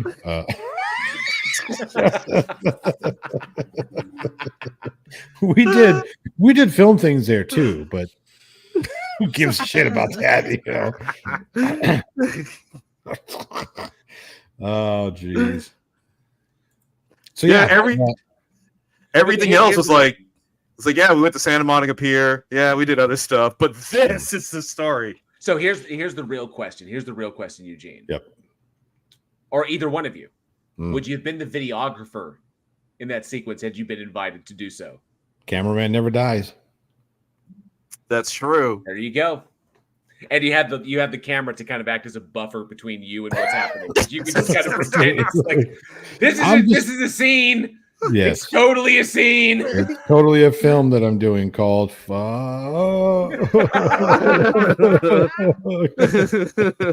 the film called Daddy. Oh, Jesus Christ. Daddy. Robert Biter says, holy crap. Robert Biter, good to see you. Says, holy crap, I'm naive. I just found out about what upside down pineapples on cruise ships mean. Well, congratulations, my good man. Yes. Oh, man. So, Miss Lincoln, how was the play? All right. So, yeah, but the Ascension of Steve, which is a legend in and of itself, but I'm glad that you guys had a blast in LA, and a huge, like Johnny said, a huge thank you to all of you out there that helped to make made all of this possible, like the past 5 years possible, to all of these cool things. As far as it goes from here, Week in Horror is not gone. It's just that the show, we're just not doing the show as we were doing it before. So like that show is, it has its 5 years. It's an amazing amount of content that we're all really, really proud of. But there will be stuff in the future. There are projects that are currently being worked on. There's stuff that is going on in the background that we have. So we can't wait to like dive into that stuff and bring it to you as well. And there quite possibly will be sporadic kind of like updates or like uploads to that channel, or maybe a live stream here or there to talk about stuff. So it's just, the stuff that's in the works, and we're just kind of, it's so close after the end of the show. You kind of like want that lull, kind of like to kind of decompress from the 5 years, try to get through the end of 2024, because despite the fact that this is the spooky season, it truly is the fucking spooky season, because we don't know what's going to happen next month. And 6 days. Fuck. Yep. It's like I don't know. And I don't even know if I want to think about it too much. So, but nonetheless, either way, we will deal with it. We will cross those bridges when we come to them, if we need to come to them. But of course, nonetheless, for what we're doing, thank you all for making it possible. It was an absolute blast doing that. I wish I know Aaron's having some trouble with his connection, and I think Alex is probably. I haven't heard from him in a while. I hope he's doing okay. Yeah. But yeah, we got stuff coming up. We got new stuff coming up. I promise you that, and it just be a little bit slower. It won't be every single week, and you never know. In the future, there may be kind of a resurgence. There, Week in Horror, like the show, may return in some form or another. I'm not leaving out that possibility that it may come back, or we may do it in a whole new format. We may do one movie at a time, or it may just be interviews with people. Who knows? But we'll get there. We'll definitely get there. Lots of cool stuff. So from this point, and I don't know if you guys want to stick around for it. You don't need to if you don't want to, but as Johnny knows, but Eugene might not. He's like, because I just explained it. Raven says, you better have a suitcase big enough for me if it comes to that. Absolutely. I have many. If it's Nebraska, I have lots in case they're not big enough. Oh, jeez. Oh, jeez. Oh, there's Aaron says, I turned 42 and exceed my life expectancy in a couple of weeks. I'm celebrating one or another. Fuck yes. Yes. Fuck yeah. Congrats, Aaron. Well done. Good on you. So normally what we do for the spooky stream is I have ghost videos that I have pulled from the bowels of YouTube and from other places on the internet that I found on Reddit and other shit. And I have compiled them. And I have three videos of ghost clips of like purported paranormal, I think there's like a UFO in there as well, but purported spooky stuff. And this is the point where I will dive in and do a debunk. So we'll debunk these. We'll look at these videos and we'll give our takes. And what better than people who work in the industry, who've been behind the camera, who know editing software, who know the tricks of the trade, to actually take a look at these things. What do you guys think? Do you guys want to stick around or give your insights, or What do you want? What are you thinking? I think Road No Last Name aptly answers that question. We will fuck that.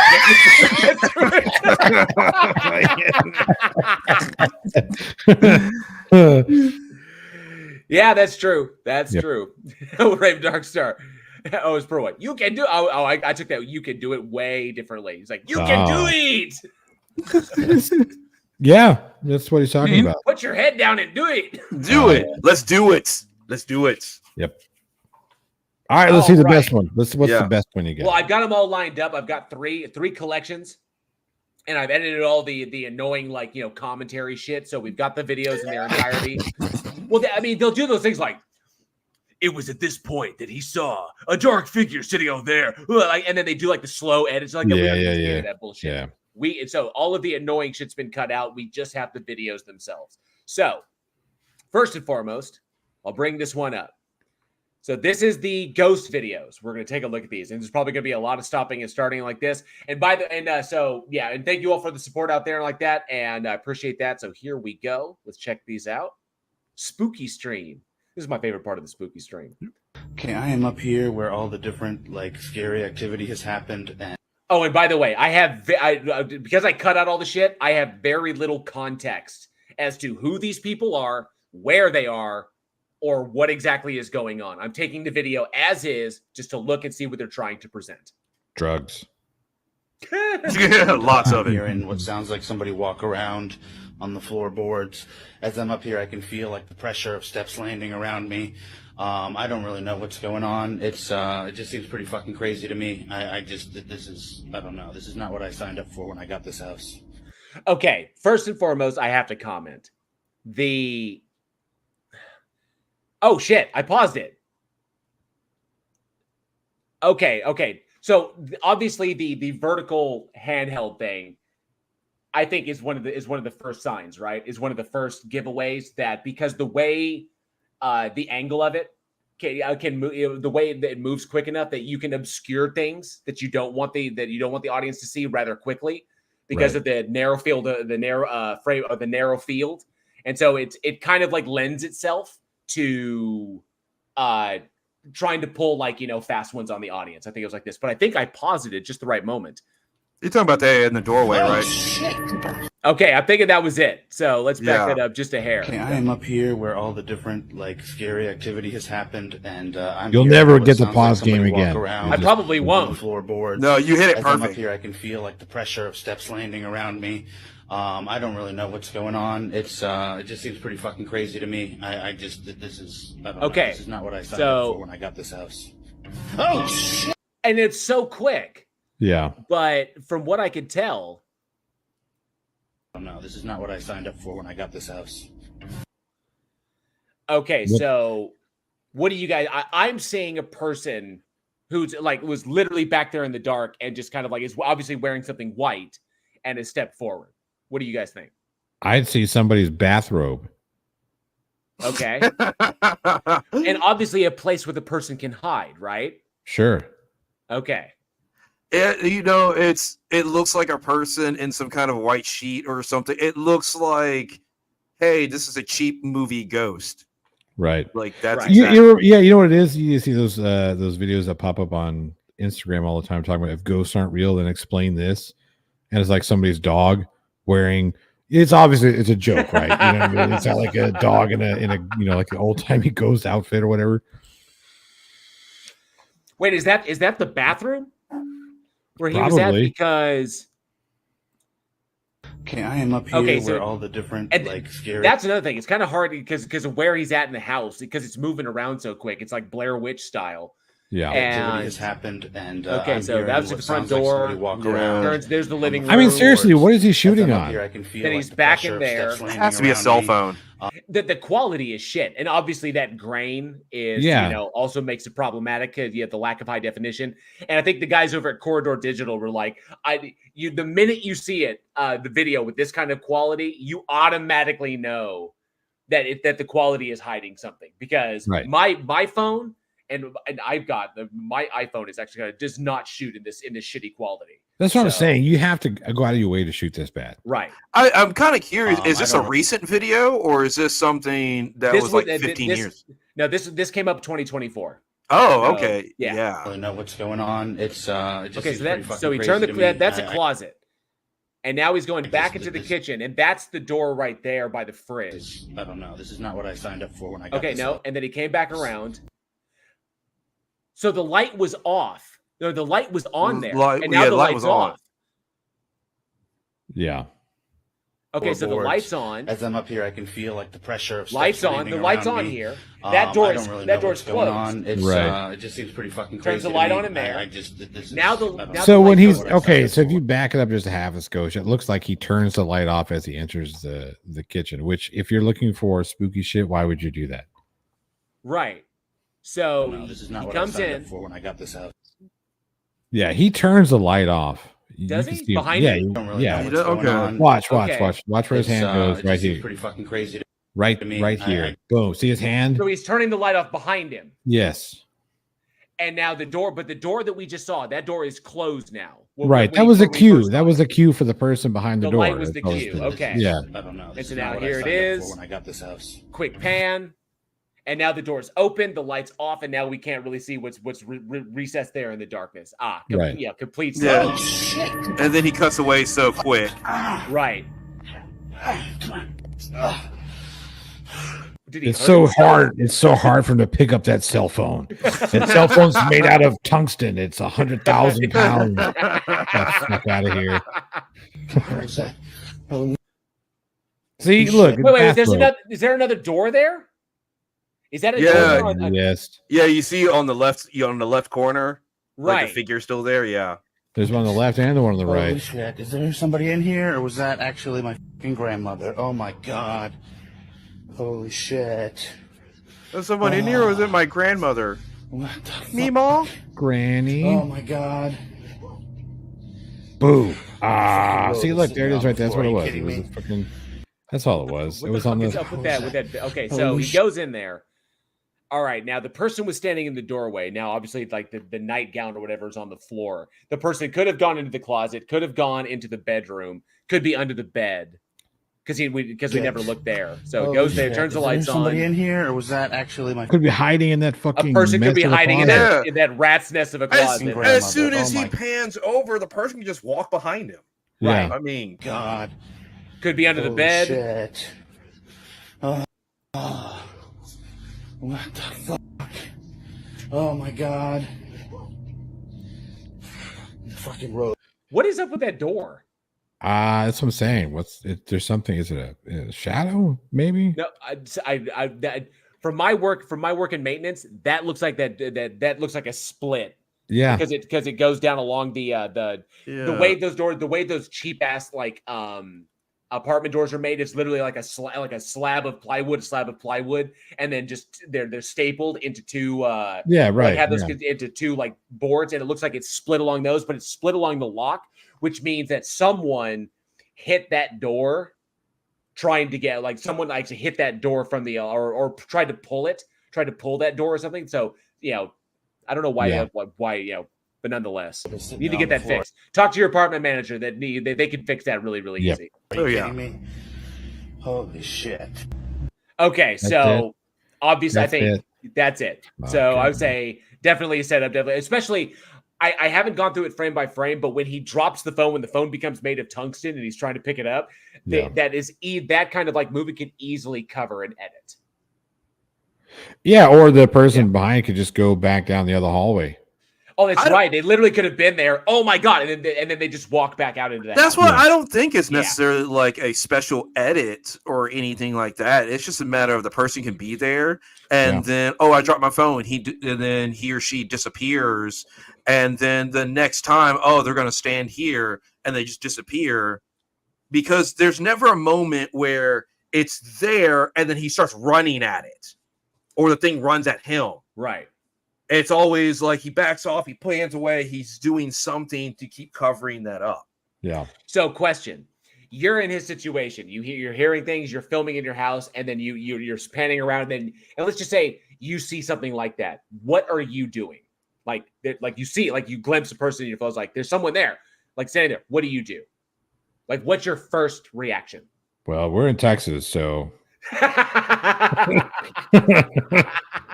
So I started blasting. The hardest choice would be which one do I want to use? Right. Oh man. What kind of ghost are we dealing with? Are we dealing with a 45-year-old ghost? Are we dealing with a 9-year-old ghost? Come on. Javer says, I was going to say we're in the Midwest, so so I started blasting. All right, so I think the consensus is the first one faked. Yeah, yeah, they're all faked, but yeah, for certain. Yeah. Oh, this one's not in English. That automatically makes it real. Just finished going to the bathroom. Everything was normal, but right now there are strange noises. Strange noises in a public bathroom. That's generally. I don't think that's a ghost. Yeah. Look at that shitty fucking place. I mean, come on. Yeah. You know what? There are no ghosts in there, but there are definitely some remnants of people. Yeah, that bathroom's seen better days. I'm gonna tell you that right there. Okay, now. Ahí está mi reflejo, pero vean de este lado. So Pues aquí no hay nada. Acá tampoco. Vean. Like, why would you do that? Why was that even a thing to do? I don't get why people like in a situation don't just leave. Y acá el lugar es bastante pequeño. Yeah, seriously. If I think that, it's haunted, I'm the fuck out of there. Yeah, I don't need to investigate. I don't need to. Yep. Bye. Done. that doesn't sound like it. I'm going to be honest. That doesn't sound like it's coming from the stalls. No, it sounds like That's it's kind of like coming it was from the audio. That sounds like it's coming off to his. If I'm looking through the camera, coming off to his right. Yeah.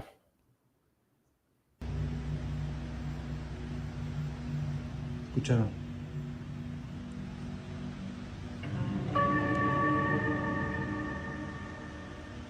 Wait, you're gonna check the first one? Nope, because that's where the fucking noise is coming from, and we can't show his buddy there fucking about. Okay, so there's that first one. He checked all three of them beforehand. Mm-hmm. That's the ghost of Taco Bell. So, but he doesn't look in the first one again. Right. Jesus Christ, that's a lot of shit. Nada.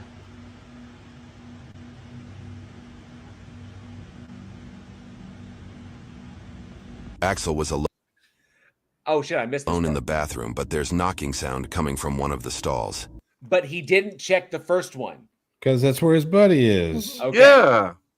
Oh, what the Taking hell is this? Fucking He goes monster to check it shit. out and unknowingly captures something truly terrifying.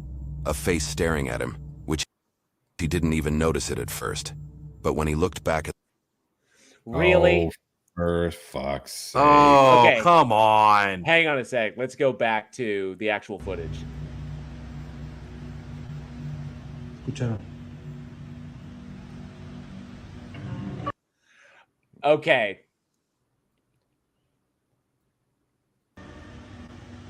No hay nada.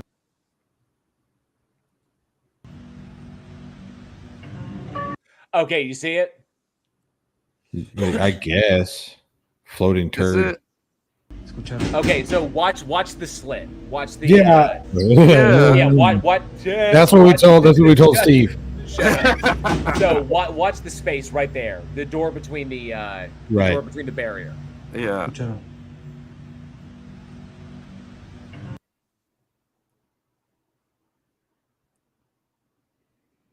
You see it? Yeah, it kind of looks like an eye there. Right. But if you notice, like, okay, so judging by this, look how all of a sudden how dark everything got, but there's an obvious differential between where the light is hitting and all of a sudden, see, you see that kind of like line right there. Okay, Yeah. so there's, if you're going from the very top, it's light, and then all of a sudden it turns dark. Yeah. And so I think obviously added in post. Sure.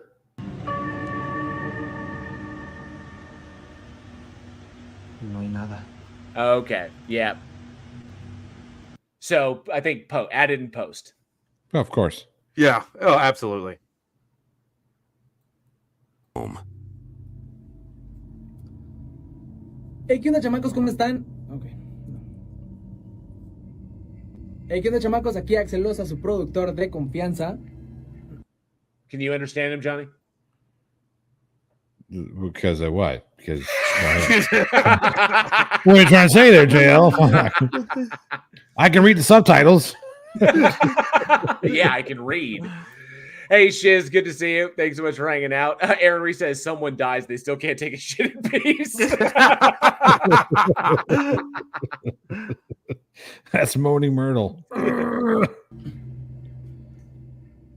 Hoy vamos a hablar sobre Hello Kitty Remix, que acaba de salir hace muy poco tiempo, en el cual vemos la remontada de J Balvin.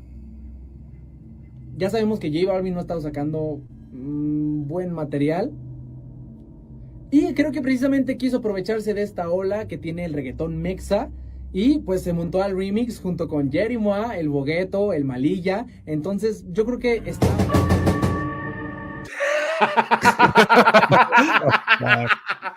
Okay, so I've actually had someone do this to me. I've been in the studio. Like, this is obviously he's in a sound recording area. He's trying to be in the sound recording. Yeah, area. well, I've this is very, very cheaply done, but I've been in a number of these at Funimation, and I've had people do this, like suddenly bang on the door when you're like focused on something. So it's a great prank. Yeah, right. Because they're so involved that all of a sudden, and I get that. So you get them damn near every time. It's the easiest thing in the world.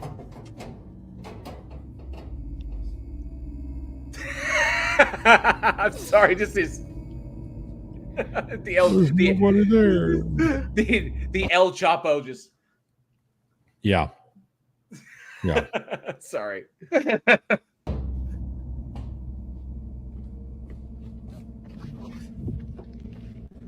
Well, if they're fucking with you, they're not going to hang around. And if it's a setup, obviously you're not going to show anybody. So somebody banged on the door, dude. Hey, güey. Ya no mames. Cabrón. No mames. Bats don't suck. I think he's saying you suck, or don't be an asshole, like don't be a dick. Yeah, probably quit fucking around would be more. Okay. No mames. Teo, no mames, güey. Hey, UDEF, good to see you. Okay, so that was the end of that one. That's it? Yeah, that was the end of that one. I'm assuming that either he's playing it off, it's a setup, or he's just or somebody was fucking with him. So somebody was fucking with him. So this next one looks like a UFO.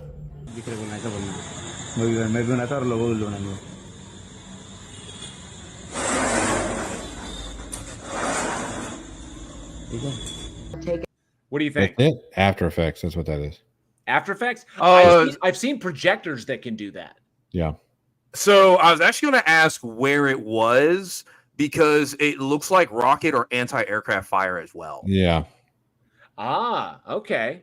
So if it's something like Ukraine or a conflict area, you'll see these. Yeah, it's true, because it has that like trailing effect as well. Exactly.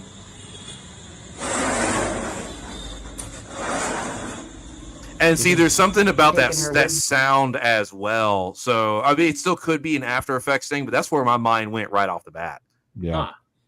Definitely Earth-based. Nothing paranormal about it. No. Yeah. All right.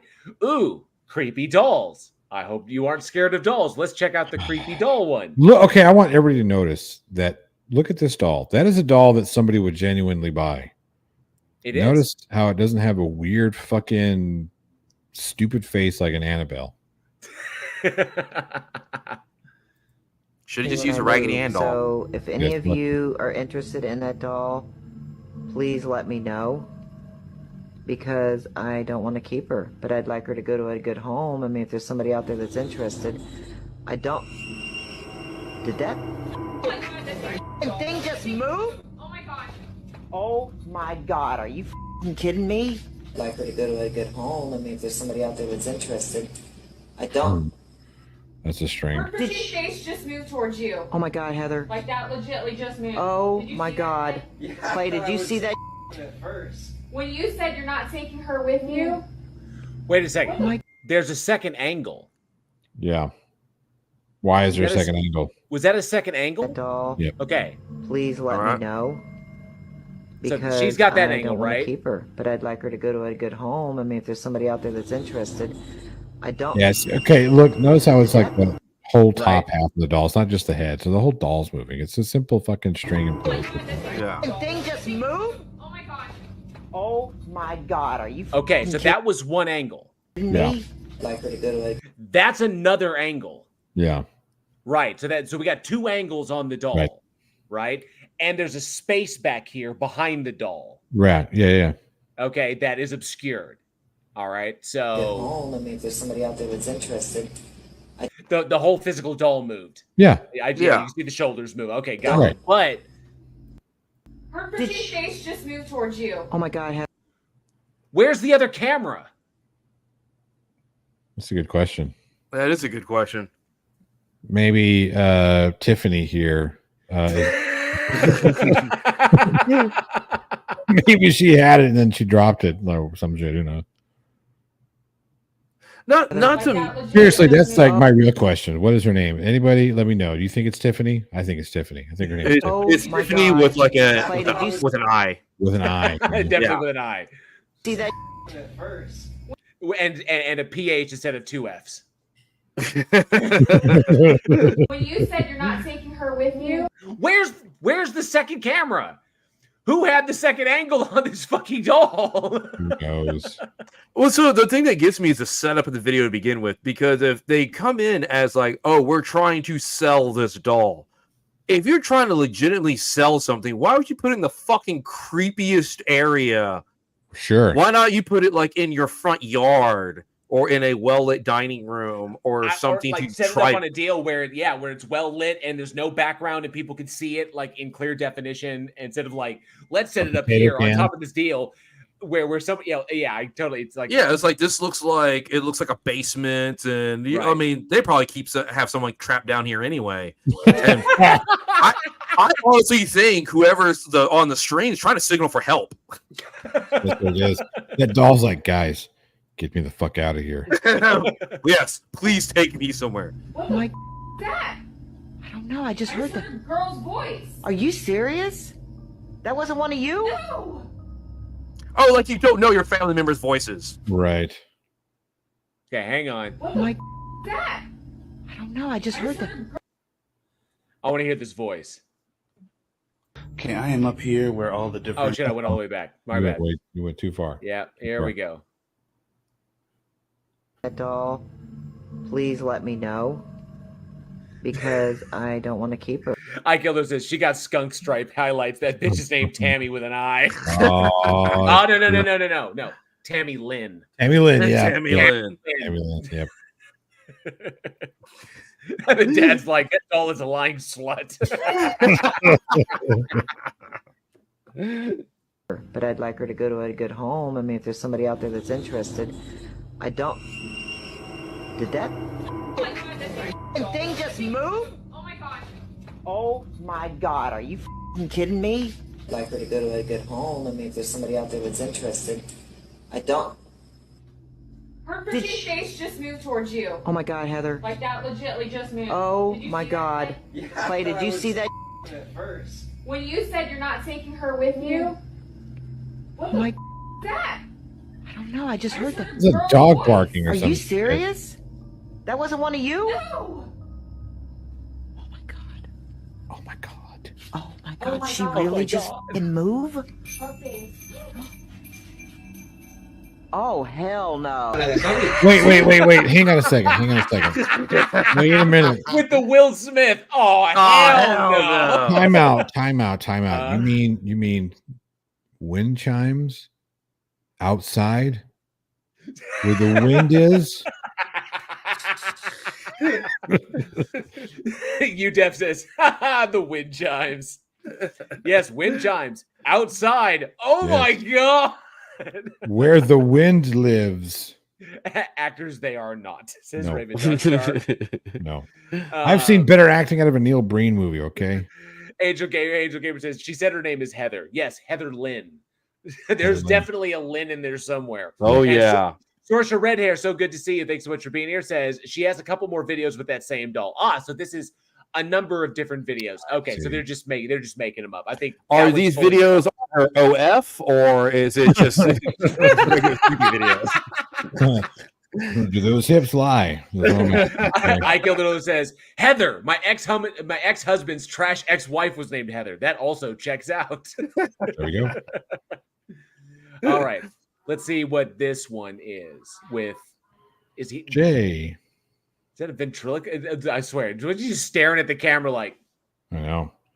So. Yo vi, no, yo vi que la puerta que está enfrente suyo se movió. Esa de ahí, nada. Le juro que vi que esa puerta se movió. I hope the dialogue not important. Nos estabas mirando. No, chicos, no. Yo lo vi con mis propios ojos. The real mystery is which one of them is Javi. I think that one. That's the true mystery. That one's got to be. That one's got to be Javi. De manera lenta se abrió. Okay, so y luego se cerró. So this is like this. I think this may be like a hauntedsexdoll.com. Oh, Sorsha Redder says she's a fake paranormal hunter. Gotcha. I see. Okay. I see. Oh, okay. Okay, so this looks like an Omegle kind of thing, like one of those Omegle style chats where you chat with random people on the internet. Oh yeah. That automatically tells the me frog ones are the best ones. Yeah, this automatically telles me this is likely a setup. So. Oh sure. Bruscamente, chicos. Nos intenta meter miedo, ¿eh? No les estoy mintiendo ni por mucho menos, por favor. Yo le juro que por mis ojos y por lo que más tengo en mi vida que esa puerta se movió. Oh no, the door's open. Es imposible, no hay nada. Así que, y mi gato está abajo. Es imposible que se mueva nada. Nos estaba tirando esto. Literalmente es el típico. Se ha quedado pillado. ¿Qué le pasa? The dude's face. Atrás suyo hay alguien. Yeah. ¿Cómo que atrás? ¡Me cago en la puta! Okay, I know puta. Yeah. Wait a second. Why does the ghost have to open the door? That's what I'm saying. He's a ghost. He's walk through that shit. It's like, oh shit, he closed the door on me. What do I do now? I'm a ghost. I'm a ghost, so I guess. Well, I guess I'll just wait. I guess I'll open the door. Why does the ghost have to open the door? Because he's a ghost. Everybody says a demon is the least scary thing that usually pops up on Omegle. You know what pops up on Omegle? Australian fucking Eiffel Tower. This is true. This is true. If that Australian Eiffel Tower pops up, that's probably one of the better Eiffel Towers that you'll see on Omegle. As long as you know the context. So obviously a setup. Ghosts don't. I mean, ostensibly, I don't think ghosts have to open doors to get anywhere. If the thing had just appeared, that would have been something different. But the fact that it had to open the door, and not only open the door, but open the door wide enough that it could come through. Right. So, right, yeah. Why is the guy still shocked? Because he's an idiot. All right. Is this a spirit box? Actual ghost hunting. A Russian ghost.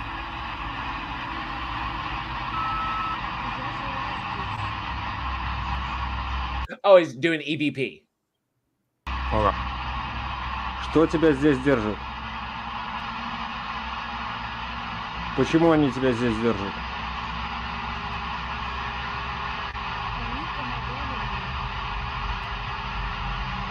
Они помогали тебе в черной магии? А где сейчас они?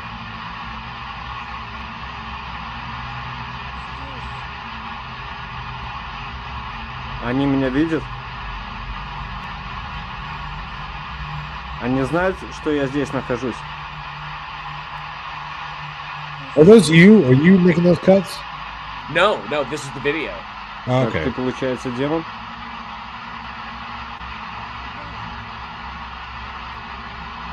А где душа той женщины, которая жила здесь? This fucking sounds like Siri. I keep waiting for it. I'm like, okay. So what gets me about this, obviously the things that we know that you could do with audio, just like laying down audio and doing things, mixing sound. Obviously, this could be easily faked. Sure. The thing that gets me is that the ghost's answers are like the way, and this may just be a writer thing, but the way the ghost's answers are coming to the questions that he's asking seem deliberately increasing tension. Like there are answers that the ghost could give that would be innocuous, that would be like literally whatever they would mean, but they deliberately, as each one comes along, it's deliberately more so the tension building is very obvious in the dialogue that's taking place.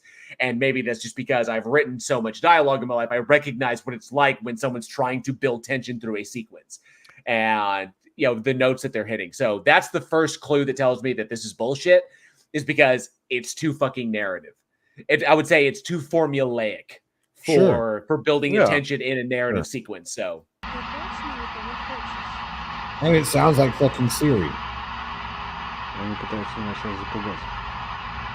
No, they aren't. Oh, and the ghost. So the ghost. You said the ghosts are trying to intimidate me, and then the ghost responded, "No, we aren't. No, we aren't." It's like, no, really? It's like, so the ghost is adding exposition now at this point instead of answering questions? Are you trying to scare me? No. No. Not me. No way.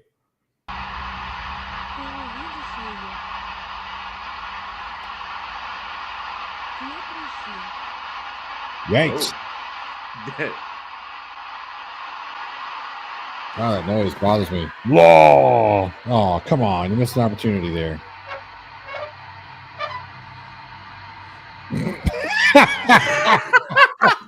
Oh, my God. Oh, the ghosts are built, all this tension built up, and the ghost is like, and you will see us. I got to make a sandwich really quick. Give me a second. You have been warned. Yeah. You see what I did to that drawer? I opened and closed it. And opened it again. Oh, wait, I need a plate.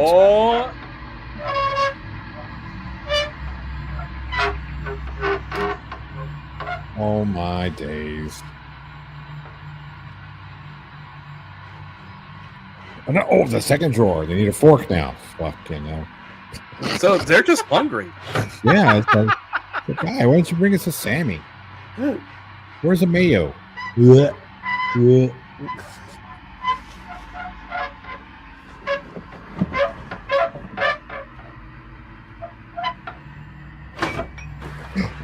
my goodness. Oh my goodness. I love how he's got. Wait a second. Hang on a sec. I got to back that up 1 sec.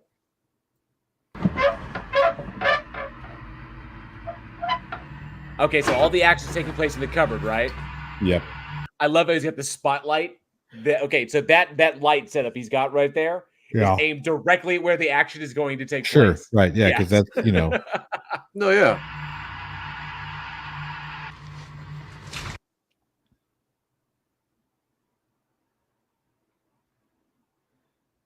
So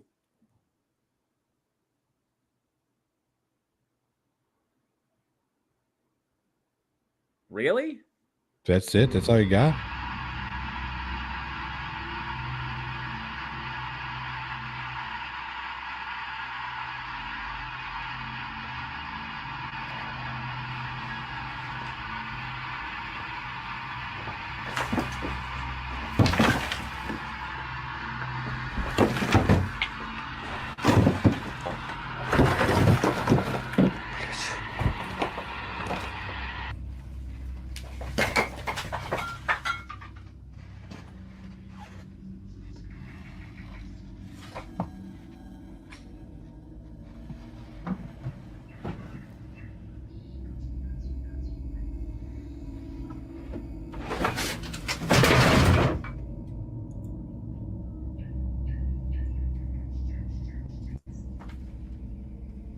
That's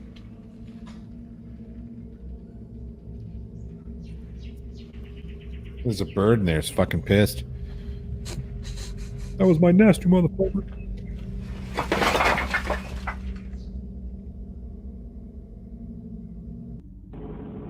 Oh, so Wait, that was it. That was it. So I'm thinking, obviously, people doing the things in the abandoned building. Yeah, Sure. Very, very simple. Very easy. Bro, why you breaking furniture? Just gonna sit there, dude. The fuck? Raven Dark Star, you're right. If the place is falling down around you, leave. Absolutely. Regardless if it's a fucking ghost or not, you're probably gonna die. Yeah, leave. Source to Reddit says, I remember this guy. He kept going back to this house a lot. He had a whole channel dedicated on it. Always captured something. Yeah, that doesn't surprise me. UDF says, plot hole. Dang, ain't seen you in a long time. Hope you are well. Oh, I am something. Roto Same says, we've come for your furniture, Chuck.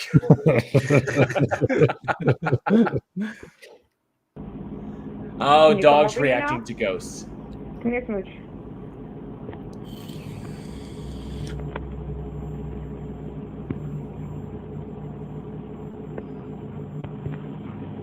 Come on. Oh, probably farted. Can Dog's you like, come I here? don't want to go over there. No, it stinks. Come here, Smooch.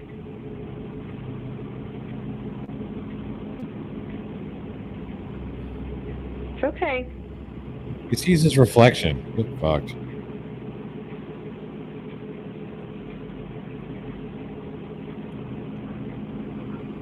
It's okay. Come on. It's okay.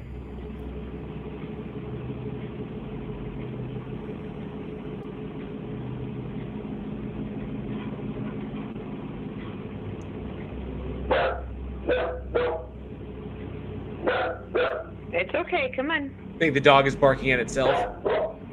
Either barking at itself or barking at the asshole to the right of the fucking camera wearing a weird mask or some shit. It's okay. Come on. Oh, looking down the hallway to Come the in, side Mike. of the person with the Come camera. on. Yeah. Yeah.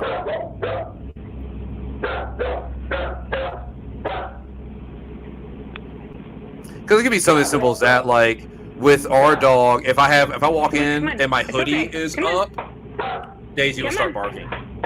Come on. Come here. Yeah. I think Javers points out. Yeah, the dog is. I think the dog's line of sight gives it away because the dog's isn't looking at her. It's looking off to her side. Right. Yeah.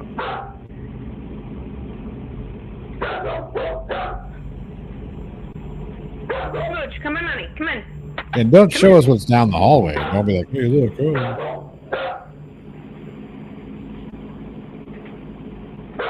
I have to agree with Earl on this. I'm not digging the whole terrorizing the dog for fun. Right. I'm not digging on that. Are you hungry? Yeah, because the dog doesn't know it's a joke. Are you hungry? Right. Right. Come on. Come on. Let's get our food. Come on. Are you hungry? Come on. It's not a ghost. Billy's trapped in the well. Billy's trapped in the well. Why are you not understanding me? Billy's in the well. I'm gonna open your closet, your cabinet. No, Karen. Don't pull out your cell phone. Billy's in the well. There you go. Come on. So we obviously have a space right there where. I opened your cabinet for you.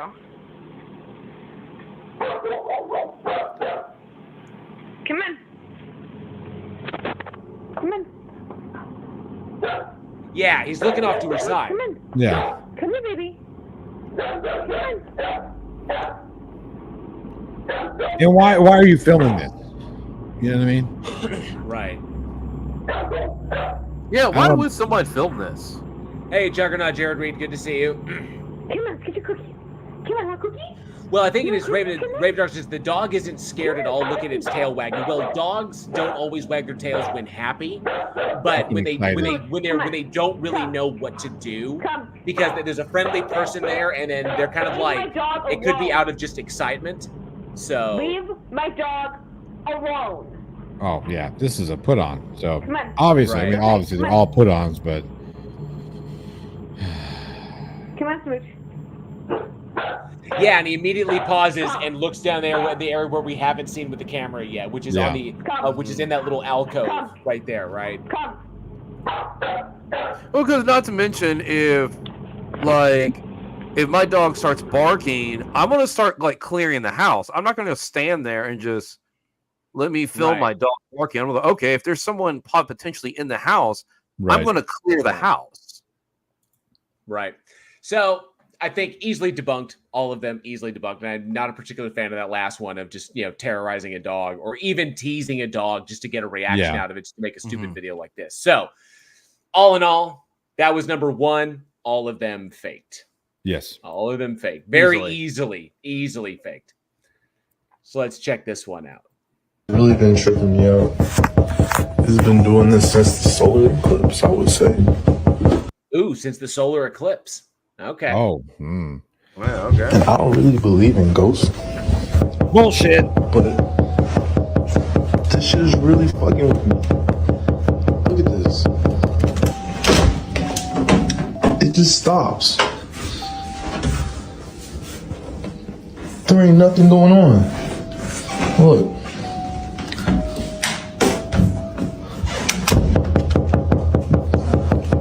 What the fuck?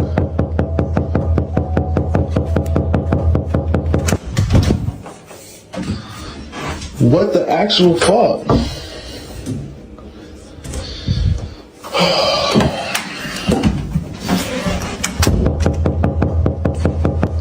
Bro, there's no fucking way. Okay, so first glance, what are your guys' thoughts? I think this guy needs to stop smoking his product. See, I like what Robert Biter said. What Robert Biter says: washing machine sharing the door frame. Yeah. And when the door's closed, that's what's making the connection. And it's rattling the door against the frame. Whenever he opens it, that's why it stops. But it's only when the washing machine is going. Yeah. I kind of dig that. That actually makes a lot of sense. That would be fun, but I think it's just a lazy prank. A lazy what? A lazy prank. Lazy prank. Okay. Yeah, just someone just knocking on any kind of wall. It doesn't matter where. It could be the wall on the opposite side of the bathroom. It doesn't really matter. Gotcha. It's just. Wait, I'm really like, what the fuck?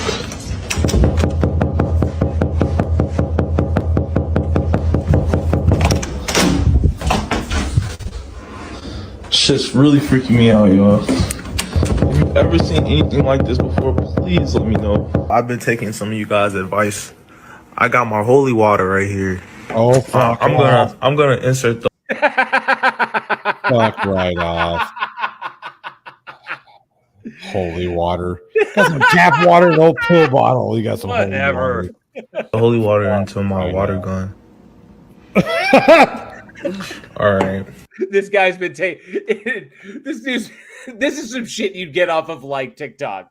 This is some TikTok comment shit. Oh my god. Or maybe even Reddit. So. And I got I'll just put it in the thing. I got the cross like you guys said, dude. Oh, I didn't really have any real wood, but what the actual fuck are we looking He's at? got two pencils electrical taped to the back of the water gun. And it's not even. It's a plus. It's a plus sign. It's a plus sign. It's not.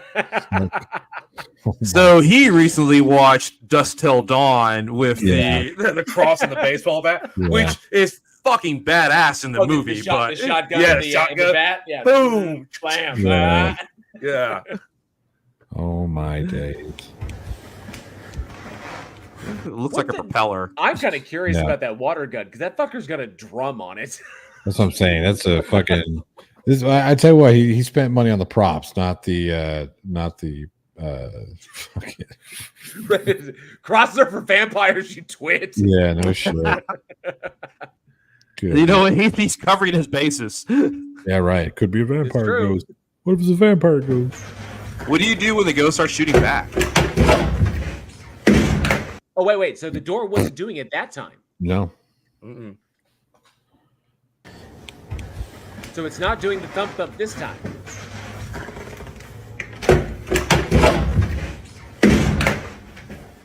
Why is he got to use his foot to open it up? Like, is this? Oh, yeah, I get it. Because he's got the gun and he's filming. He's filming it. Yeah, he had to go kick open the door. See, the thing is, I don't even know if I'm actually hitting my op. Like, I feel like it's coming from over here. It don't do it when the door is closed. Like, it does not do it. I look stupid as fuck.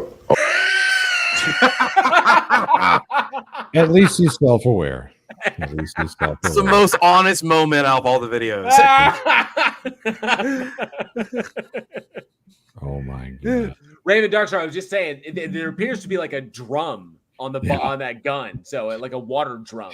It's like a 40-gallon water pistol. Here, it don't do it when the door is closed. Like, it does not do it. I look stupid as fuck. Oh my god. That's the best moment of all of them so far. Yeah, right. I may have to clip that and use it in a video someday. It's actually pretty good for the. Yeah. I need to get out the house.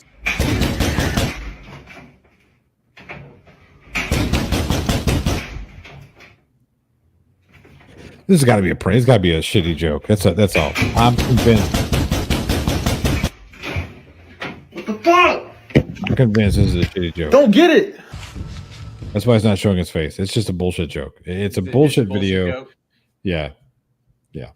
You think is just the ease of it, or the fact that he's like, I look stupid as fuck? All of it. Everything. All the above. Yep. Nice. A fleeting moment. Thank you, I Killer. A fleeting moment of self-reflection. I look stupid as fuck. Looks stupid as fuck. Ooh, nature ghosts. Who is that? Stop playing around with me. Motherfucker gonna kick a bear. The bear gonna fuck this world up. Who is that?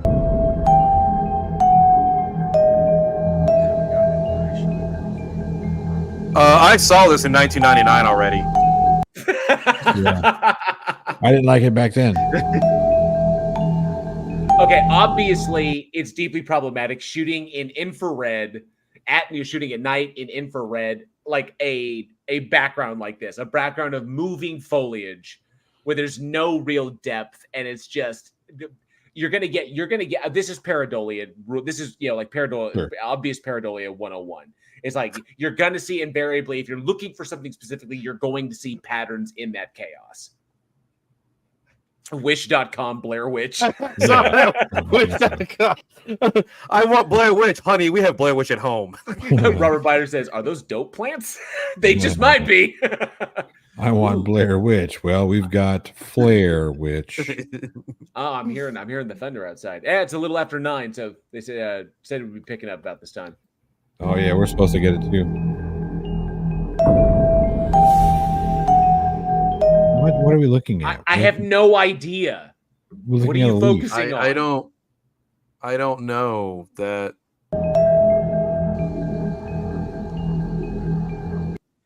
This is the problem with filming like this, is that with all of this bullshit, you can't, there's no depth. So anything that you happen to see is just your mind trying to put something together to see.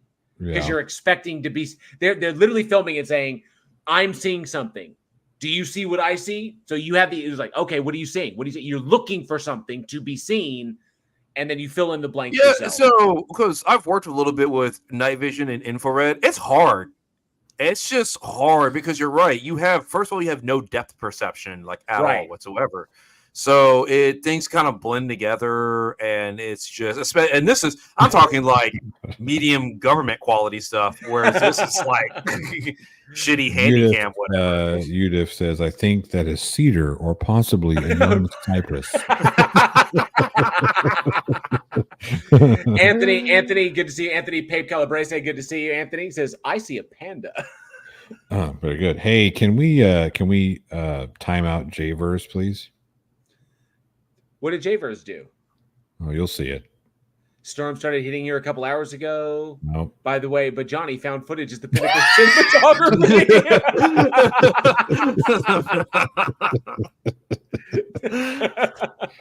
Jeez. Oh, I like this. I'm kidding, everybody. Don't do that. Paper plate. Yeah. That's what it looks like.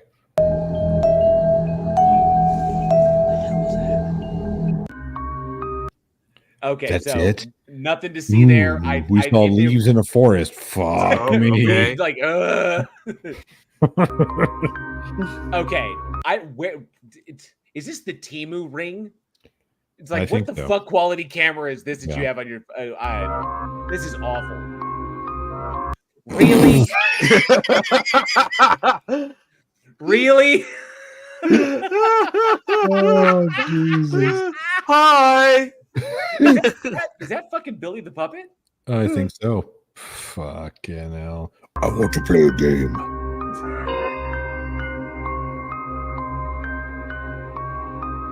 That was it. Fucking hell. The shit that What you guys have seen that one, right? Where it's living with Billy the Puppet. Oh yeah, that's roommate. hilarious. I want to play a game. You've drinking the blood of an unlabeled swan. Yeah. Like, okay, This is so a bunch of strangers. yeah, that's all it says. So that was Oh. nothing. Yeah. Okay. Okay. That's not the same. That's not the same salt line. No. No. It takes a lot of salt to make a line like that. Yeah. It's a lot of cocaine. I mean salt. Yeah. Obviously not the same salt line.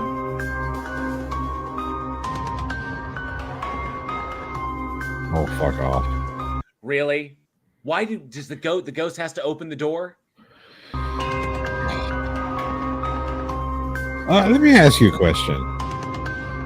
What is with this salt line bullshit? Are like all ghosts just naturally like prone to heart disease or some shit? No, it goes back to the legend that spirits that stick around, that essentially salt is a purifier. And so it goes back to Fey legends that salt and iron, things like salt and iron, can repel them because of their purity.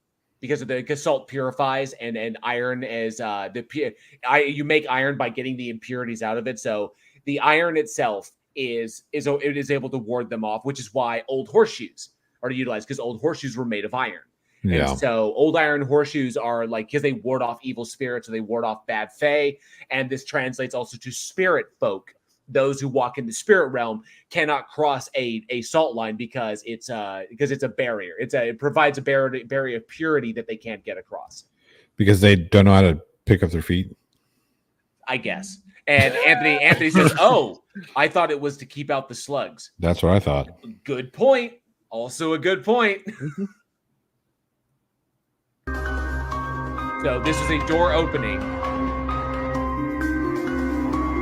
and something inside blew the salt away. Oh, yeah, it looked like a fan or something. Yeah. Yeah. Clive Wells says, JL is an expert on ghosts and the like. I am an expert in all forms of alternative energy. Thank you very much.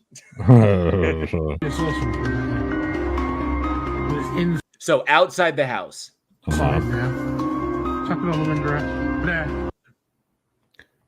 Really? Okay. Little Billy, sit up. Oh my goodness. It's a shadow, obviously. Yeah. I think I saw that. I think they sell those at Walmart. You know, those little like the projector things that.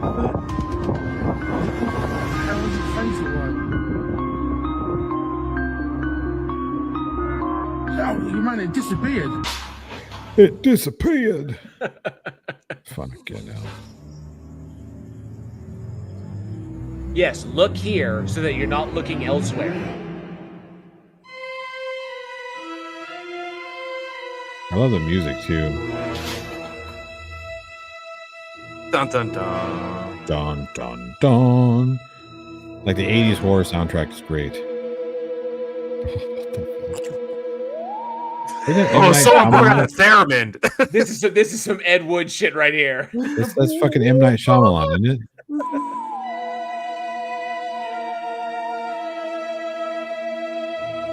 What the fuck is with that fuck's edit? sake. Are you serious? This is just an Terrible. Ed Wood movie. Yeah. That was terrible. Well, I will say this. I will give him a touch of credit. Okay, there it is. Okay, so yeah, so the person behind there steps out just as they're passing by. They could have timed that better because I see what they were going for. If he'd been blocking the angle, if he'd been blocking if he'd been right in the barrel, like right in frame, and then as he passed, the person was already there. But you got to time that just right and make sure your camera angle's lined up. So that take rehearsal shot. That's how you pull that. If you want to do a camera wipe like that, then you got to be really. It's a dance. You have to be very choreographed. Yeah, you have to be. And then he steps out of frame so that we have a static image, and then the edit, which was very, very obvious. Because I think we can see changes in the foreground. Yeah. So it literally not only the ghost moved, but like whatever this piece of aluminum siding here. Yeah, that also shifted as well, or the sheet metal also moved as well.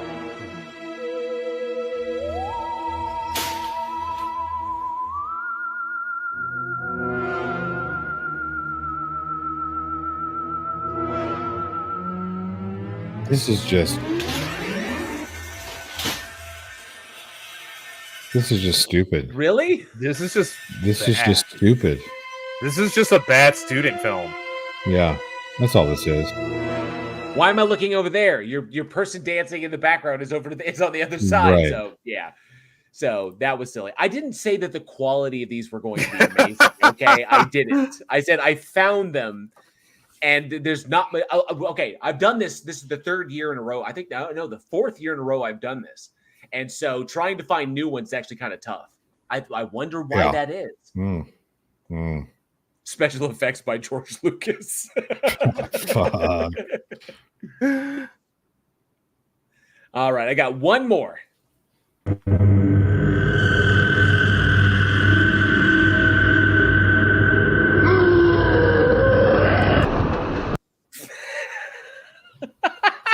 What? Jesus Christ. Johnny's reaction is priceless. I'm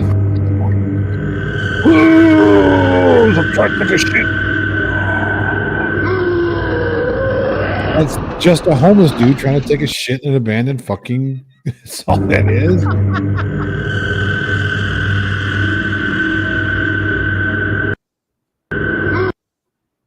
That's all it is. A homeless dude trying to take a shit. Is that another Billy the Puppet? Probably.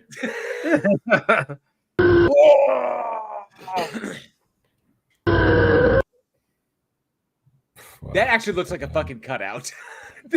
It really does. It looks like a cutout.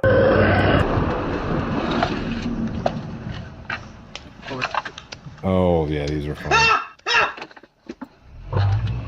Oh, God. No. Why would you drive backwards? Just drive over. Oh, my God. No. Oh.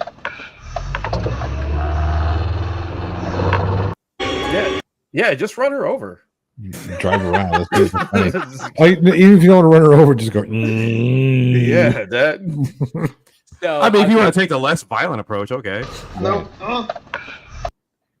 You just drive around. Okay, so it's blurred, but obviously they come across a person in the middle of a road at night stabbing themselves in the gut. So I'm curious. This person obviously tried to throw it in reverse and didn't know how to drive in reverse, and that's why it's so problematic. But what's your guys' reaction if you come across this at night? Just keep going. Yeah, just drive. Just drive around them. Yeah. Just keep going. Like when you see something like that and you stop, You've already best lost. possible outcome is that like she dies. Right. And then it just gets worse from there, where it could be a trap, or she can ambush you, or it's a zombie, or just whatever. Just keep going. You know what? There's no scenario that turns out okay. Not much. The odds of you driving away at, say, even by that distance, you probably make it up to like 15 miles an hour. Her getting through the car, getting through a window like that at that speed when you're driving by is very, very unlikely. So just keep driving. Yeah, because keep in mind, like even if you're like driving 15, 20 miles an hour, NFL athletes, like the fastest people max out at about 21 or 22 miles per hour. Right. And they're talking about a world-class athlete. Some girl that's fake stabbing herself in the chest or real stabbing her chest is barely going to make 10 miles an hour. Right. Barely. Just keep going. Oh yeah, I Oh, run God. 3. No. Oh my God. No. Why is it always on fire? Hey, why are you going to reverse? Because that's a harder direction to drive in. Because Right. Yeah. if you try to reversing at 20 miles an hour, ooh, you turn the steering wheel a little bit, you can flip a car. Yeah. Yeah. See what this is.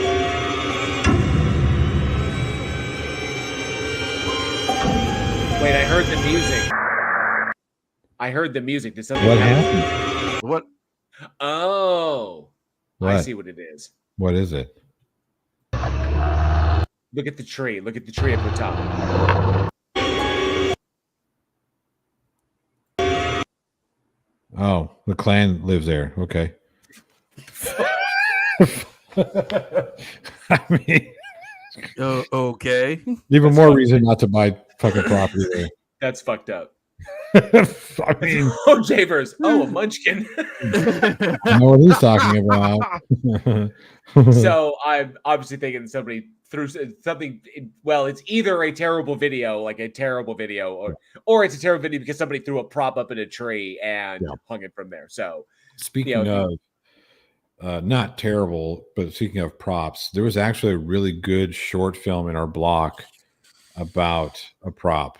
Oh yeah, it was really well done. That was it was called it was like something ends or mean ends or something like that. Yeah. But it was a French film and it was really good. Yeah. it's a stork, honest. So I'm thinking that this one was probably a setup that's just thrown in the tree and is hanging from the tree. So yeah, it's either a prop or they happen to come across a real body and you call the police. Yeah. Like, Logan Paul style. Yeah. Right. It's room 209. Amy says nobody's checked into that room, and there's reports of screaming coming from that room.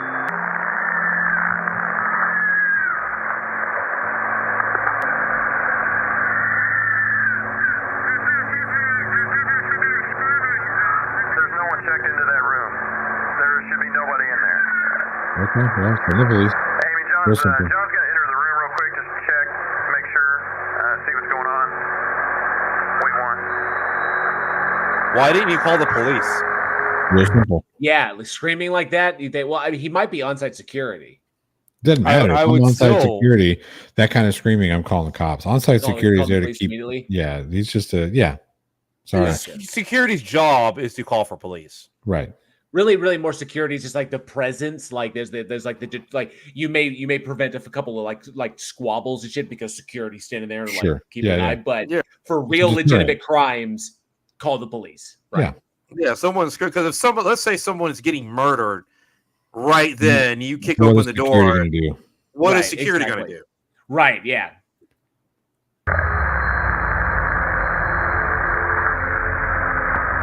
John? John, are you there? Are you sure? I don't think so. So I think I have actually seen this one before. What's going on? And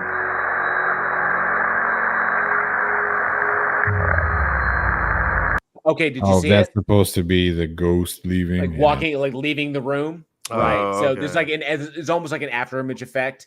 So Yeah. I'm thinking that this one, and I'm thinking that the ruling on this one, I think we watched this one maybe last year or the year before last. I think that this one, the ruling on this was that it was set up. Is that it Yeah. was a setup scenario? Yeah. Sure. Yeah. Right. John?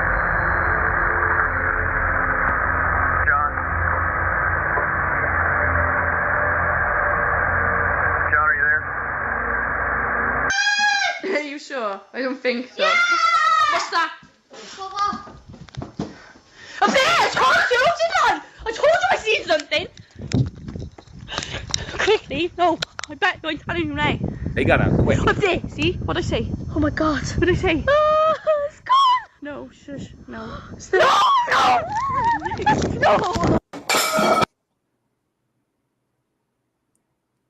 I will, you know what? I will at least say when the kids are like, I see something. Let's just get the fuck out of here. I can Right. respect that. Are you sure? I don't think so. That looks like a doll. Yeah, that's what it is. Yeah. What's that? Up there! I told you! I told you I seen something! That's good. I give him credit. That was a good edit. That was a good edit. It was a good edit. Up there! See? What'd I say? Oh my god, what'd I say? It's gone! No, shush, no. And then there's like downstairs. Okay, Yeah, obviously, I mean, they filmed this on a potato cam, so it looks like shit. But yeah, I'll give them props for the amount of effort they put into this, because the edit itself is good and the kid's reaction is good as well. It's not like where the other previous videos. Oh man, I'm gonna like avoid this room that I see stuff. Yeah. Are you sure? I don't think so. yeah, it's definitely a doll. So watch, you'll see the edit happen. Ready? Little frame, wipe. There's the edit. It's easier to see in real time. If you watch it regular, just let it play through. You'll see the edit happen.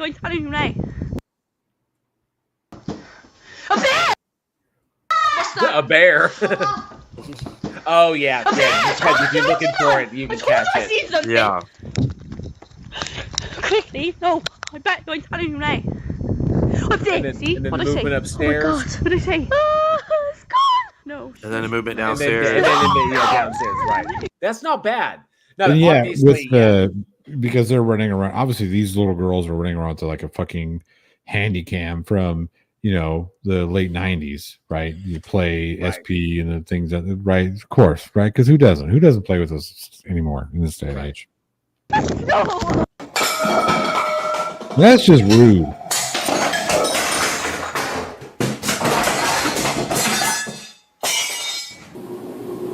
I think I remember those from a guy's channel. I can't remember the name of the channel, but he had a lot of videos like that saying that he had a poltergeist in his house. And I think it came out later that those were all debunked, that he'd set the camera up and he'd set up the entire scene so that he could control all of the activity from one location. So a good haunted house setup, like a very intricate haunted house setup, but nonetheless, all of it was faked. Hello? Hello? Mike? Mike. Bill. Who's Mike? What? Nuh-uh. Oh my god. Fuck your dining room. That's it? I guess that was it. So So she got drunk the night before and dumped out all of her shit? Who gives a fuck? So those were the three collections of clips I saw. A couple of them, I think, two of them, I think we've seen before. But yeah, yes. Jay versus strings are easy. Having doors and drawers open and close repeatedly takes some effort. So, but yeah, so I think easily all of them debunked. Yes. Nothing. Oh, easily. It almost feels like weird, but this is weird because after especially after a week in horror, I'm like so completely desensitized to these things. Yeah. And you've seen how the sausage is made so many times. It's kind of like, Yep. We've done one of those before. It would take a full-on it would take full-on movie production, like a legit production, to convince me of something. Otherwise it's just going to be silly. Let's see if I still have it. Hang on. I think I do. Maybe I don't. Fuck.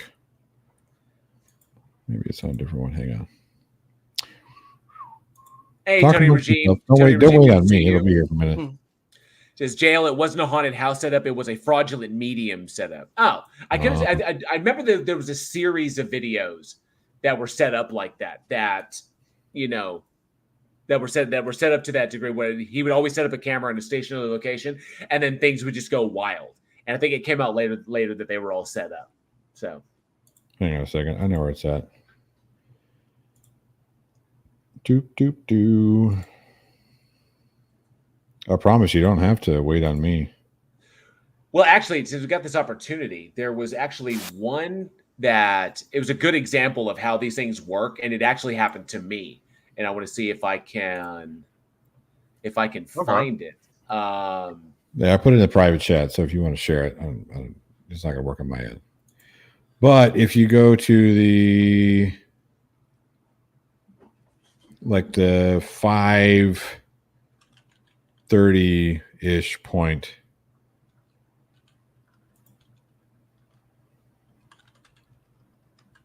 It would take a father-daughter threesome to shock him. And even then, Not so really much. shocked because he's Not seen really how that shocked. sausage is made too. Yeah. Yeah, there was a video that I shot myself, but I don't remember. I don't know where it is, but it showed an example of how you can drive along and you can capture something along like oh my god, look at that idea, because I was driving down one of the roads that's near where I live. Driving along. I gotta go to the bathroom. Not now, damn it. And then Sorry. all of a sudden, I glimpsed something off the side of the road that looked really freaky. And at glance, because I was driving by like 20 miles an hour, it looks like a giant spider. Like a giant spider, like coming out of the bushes, and I was like, coming out of the grass. I was like, "Holy shit!" So I was like, "What the fuck was that?" So I immediately turned around, bust out the phone, Of course, and because that's what white people do. Well, I turned around, I look at it, and it turns out it was just this. It was like this metal thing that I couldn't tell exactly what, but it looked like it was upside down, and it was just sitting, and somebody had dumped it in the grass. So it was just garbage. It was just like somebody had dumped there, but it was just they had these metal legs that came out. It was like, oh. So then I was like, oh, holy shit. So I went back and I filmed it. I filmed it the second time. The second time I was like, and I filmed it and I saw it go by, and then I went back and showed and then debunked it. And so it's misidentification is how a lot of these turned out, right? Yeah. So it was just a good example of that. So I don't know what you sent me. It's O. Yeah. Like I said, if you go to the 5:30 mark, I think you can see it. We do it too. It's really easy to do. And I'll tell you exactly how we did it. Oh, okay. I remember. This was the short film that you shot at your place. Yeah. Give me 1 second. Take your time. So this was this was the short that 1 second. This is the short that they shot.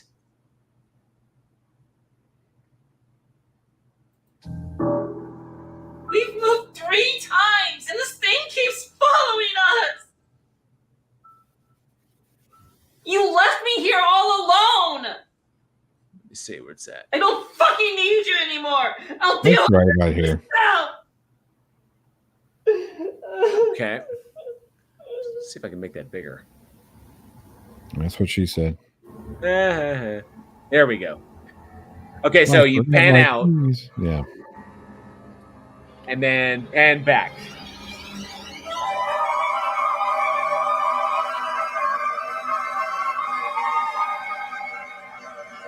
Yeah. There are no cuts there. That's one shot, right? Yeah. Yeah, one continuous. One continuous shot. You don't have to play the rest. That's all I wanted to show you. Oh, damn it. And 1 second. Yeah, that was just a lot of just planning, rehearsing. That was myself and I think Maya. We were hiding behind the cupboard, and then when Eugene panned away, we ran out, opened all the fucking drawers and shit, and then ran off screen by the time he came back. Nice. I think we did. It took us like 3 takes. Yeah, it was something like that. It didn't take very many takes to get, but yeah, nice. It was a father-daughter effort. Maya's not my daughter. No, wait, no, not Maya. No, Maya. I know who Maya is. My bad. So I thought that one of the girls might help you out. So that was bad. That was terrible. I'm sorry. I'm awful. I'm just awful. All right. So yeah, good old Jafer says good old fashioned stage work. That's what it is. Yep. Yeah, you just set it up right, and then boom, boom, boom. All right, so that was pretty much that's all the clips I've got, and this has been fun going down memory lane, talk about Week in Horror and our experience there and the cool stuff it's led to, and of course some spooky debunks. I apologize, I didn't have any like spicy food to try because I normally like the spicy and spooky stream, but I didn't have anything recent, so there was nothing I could find that would be interesting. So, but nonetheless, I think this was a fun one. It's a like cool little like spooky hangout, because I love the spooky season. I know we all do. But yeah, that's pretty much that's all I've got. Yeah. Tony Regime, which short film? Which one? The one we just watched, or a different one? Because I know she did some commenting on the Insomniac Patreon. And Aaron Reese is absolutely correct. If I'm a poltergeist, I'm not going to just like I'm gonna break your dishes. I'm gonna fuck you up. If I'm really a malevolent spirit, I'm not gonna throw the plate to your left. I'm gonna throw it at you. Yeah.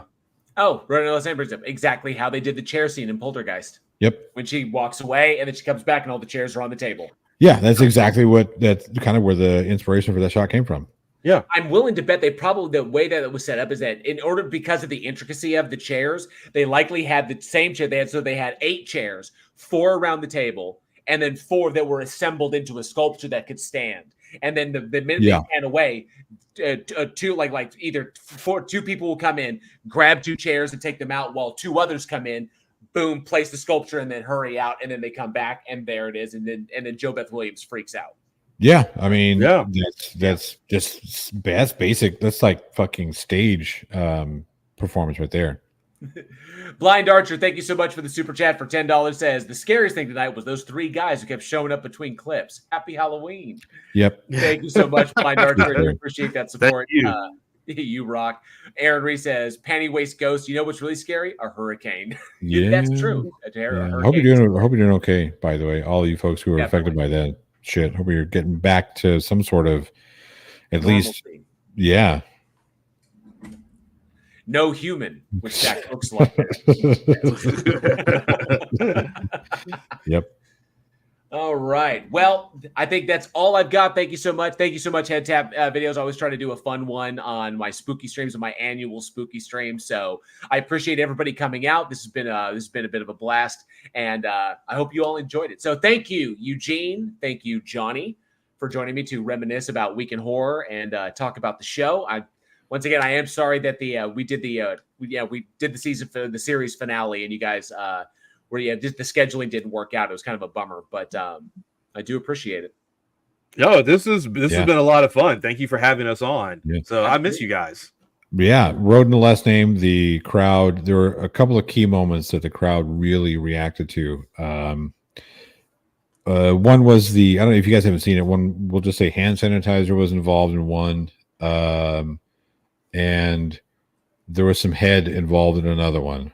Those are 2 big, like those got the biggest reactions. Nice. Yeah. Okay. The way that was shot, the way that sequence. Yeah. Y'all guys filmed that one brilliantly. I thought the camera, everything was just bam. Yep. Fucking love it. Just so happened to work out too that because we obviously we shot that in 2 different shots, but right.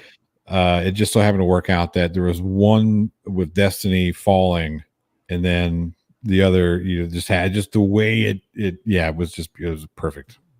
I'm not going to be honest. I was afraid we're going to break the door. Yeah, straight up, because she goes into that door pretty hard. Yeah, and I was just like. Okay, it's fine. It's fine. Yep. I remember we were doing that on your short film, and we ran into a situation where we were trying to we're trying to position the camera or find a place and I wound up having to pull the French doors out because nobody knew because people were like, what do we do with these French doors? They're in the way. I was like, it's really simple. Pull them out and then just yeah. Now whenever we need to put it back, and you put it back. Yeah. So, but I remember we had to do that because I think that if I hadn't done that, they may have tried to force the position and ended up breaking those French doors. So, but hey, those are server doors, so they're meant to be right, yeah. Yep. All right. So this has been a blast. Thank you guys. Thank you all so much for all the support. Thank you for the super chat. Thank you for the new memberships. You guys rock. Like I said, I do this every year where I do a spooky stream and try to find new videos, new spooky videos to debunk and have kind of fun with it. And this has been a blast. The storm is kind of really building up outside, so this may be the perfect time. We've gone for almost 3 hours. So I want to thank everybody. Thank you all so very, very much for hanging out. And I hope each and every single one of you, whether you're staying at home or you're trick-or-treating or just handing out candy or you're just turning the porch light off and enjoying a scary movie, I wish you all a safe and fun Halloween. The best holiday of the year. Absolutely. Bye, everybody. All right, y'all. Y'all take great. Y'all be great. I can't talk. Y'all be great. This has been fantastic. This has been Bridge the Divide. As always, be safe. Be excellent to each other. And together we can bridge the divide. I'll see y'all as soon as I Press the cue up button. the outro vid, because no, you I didn't do that. accidentally got rid of it.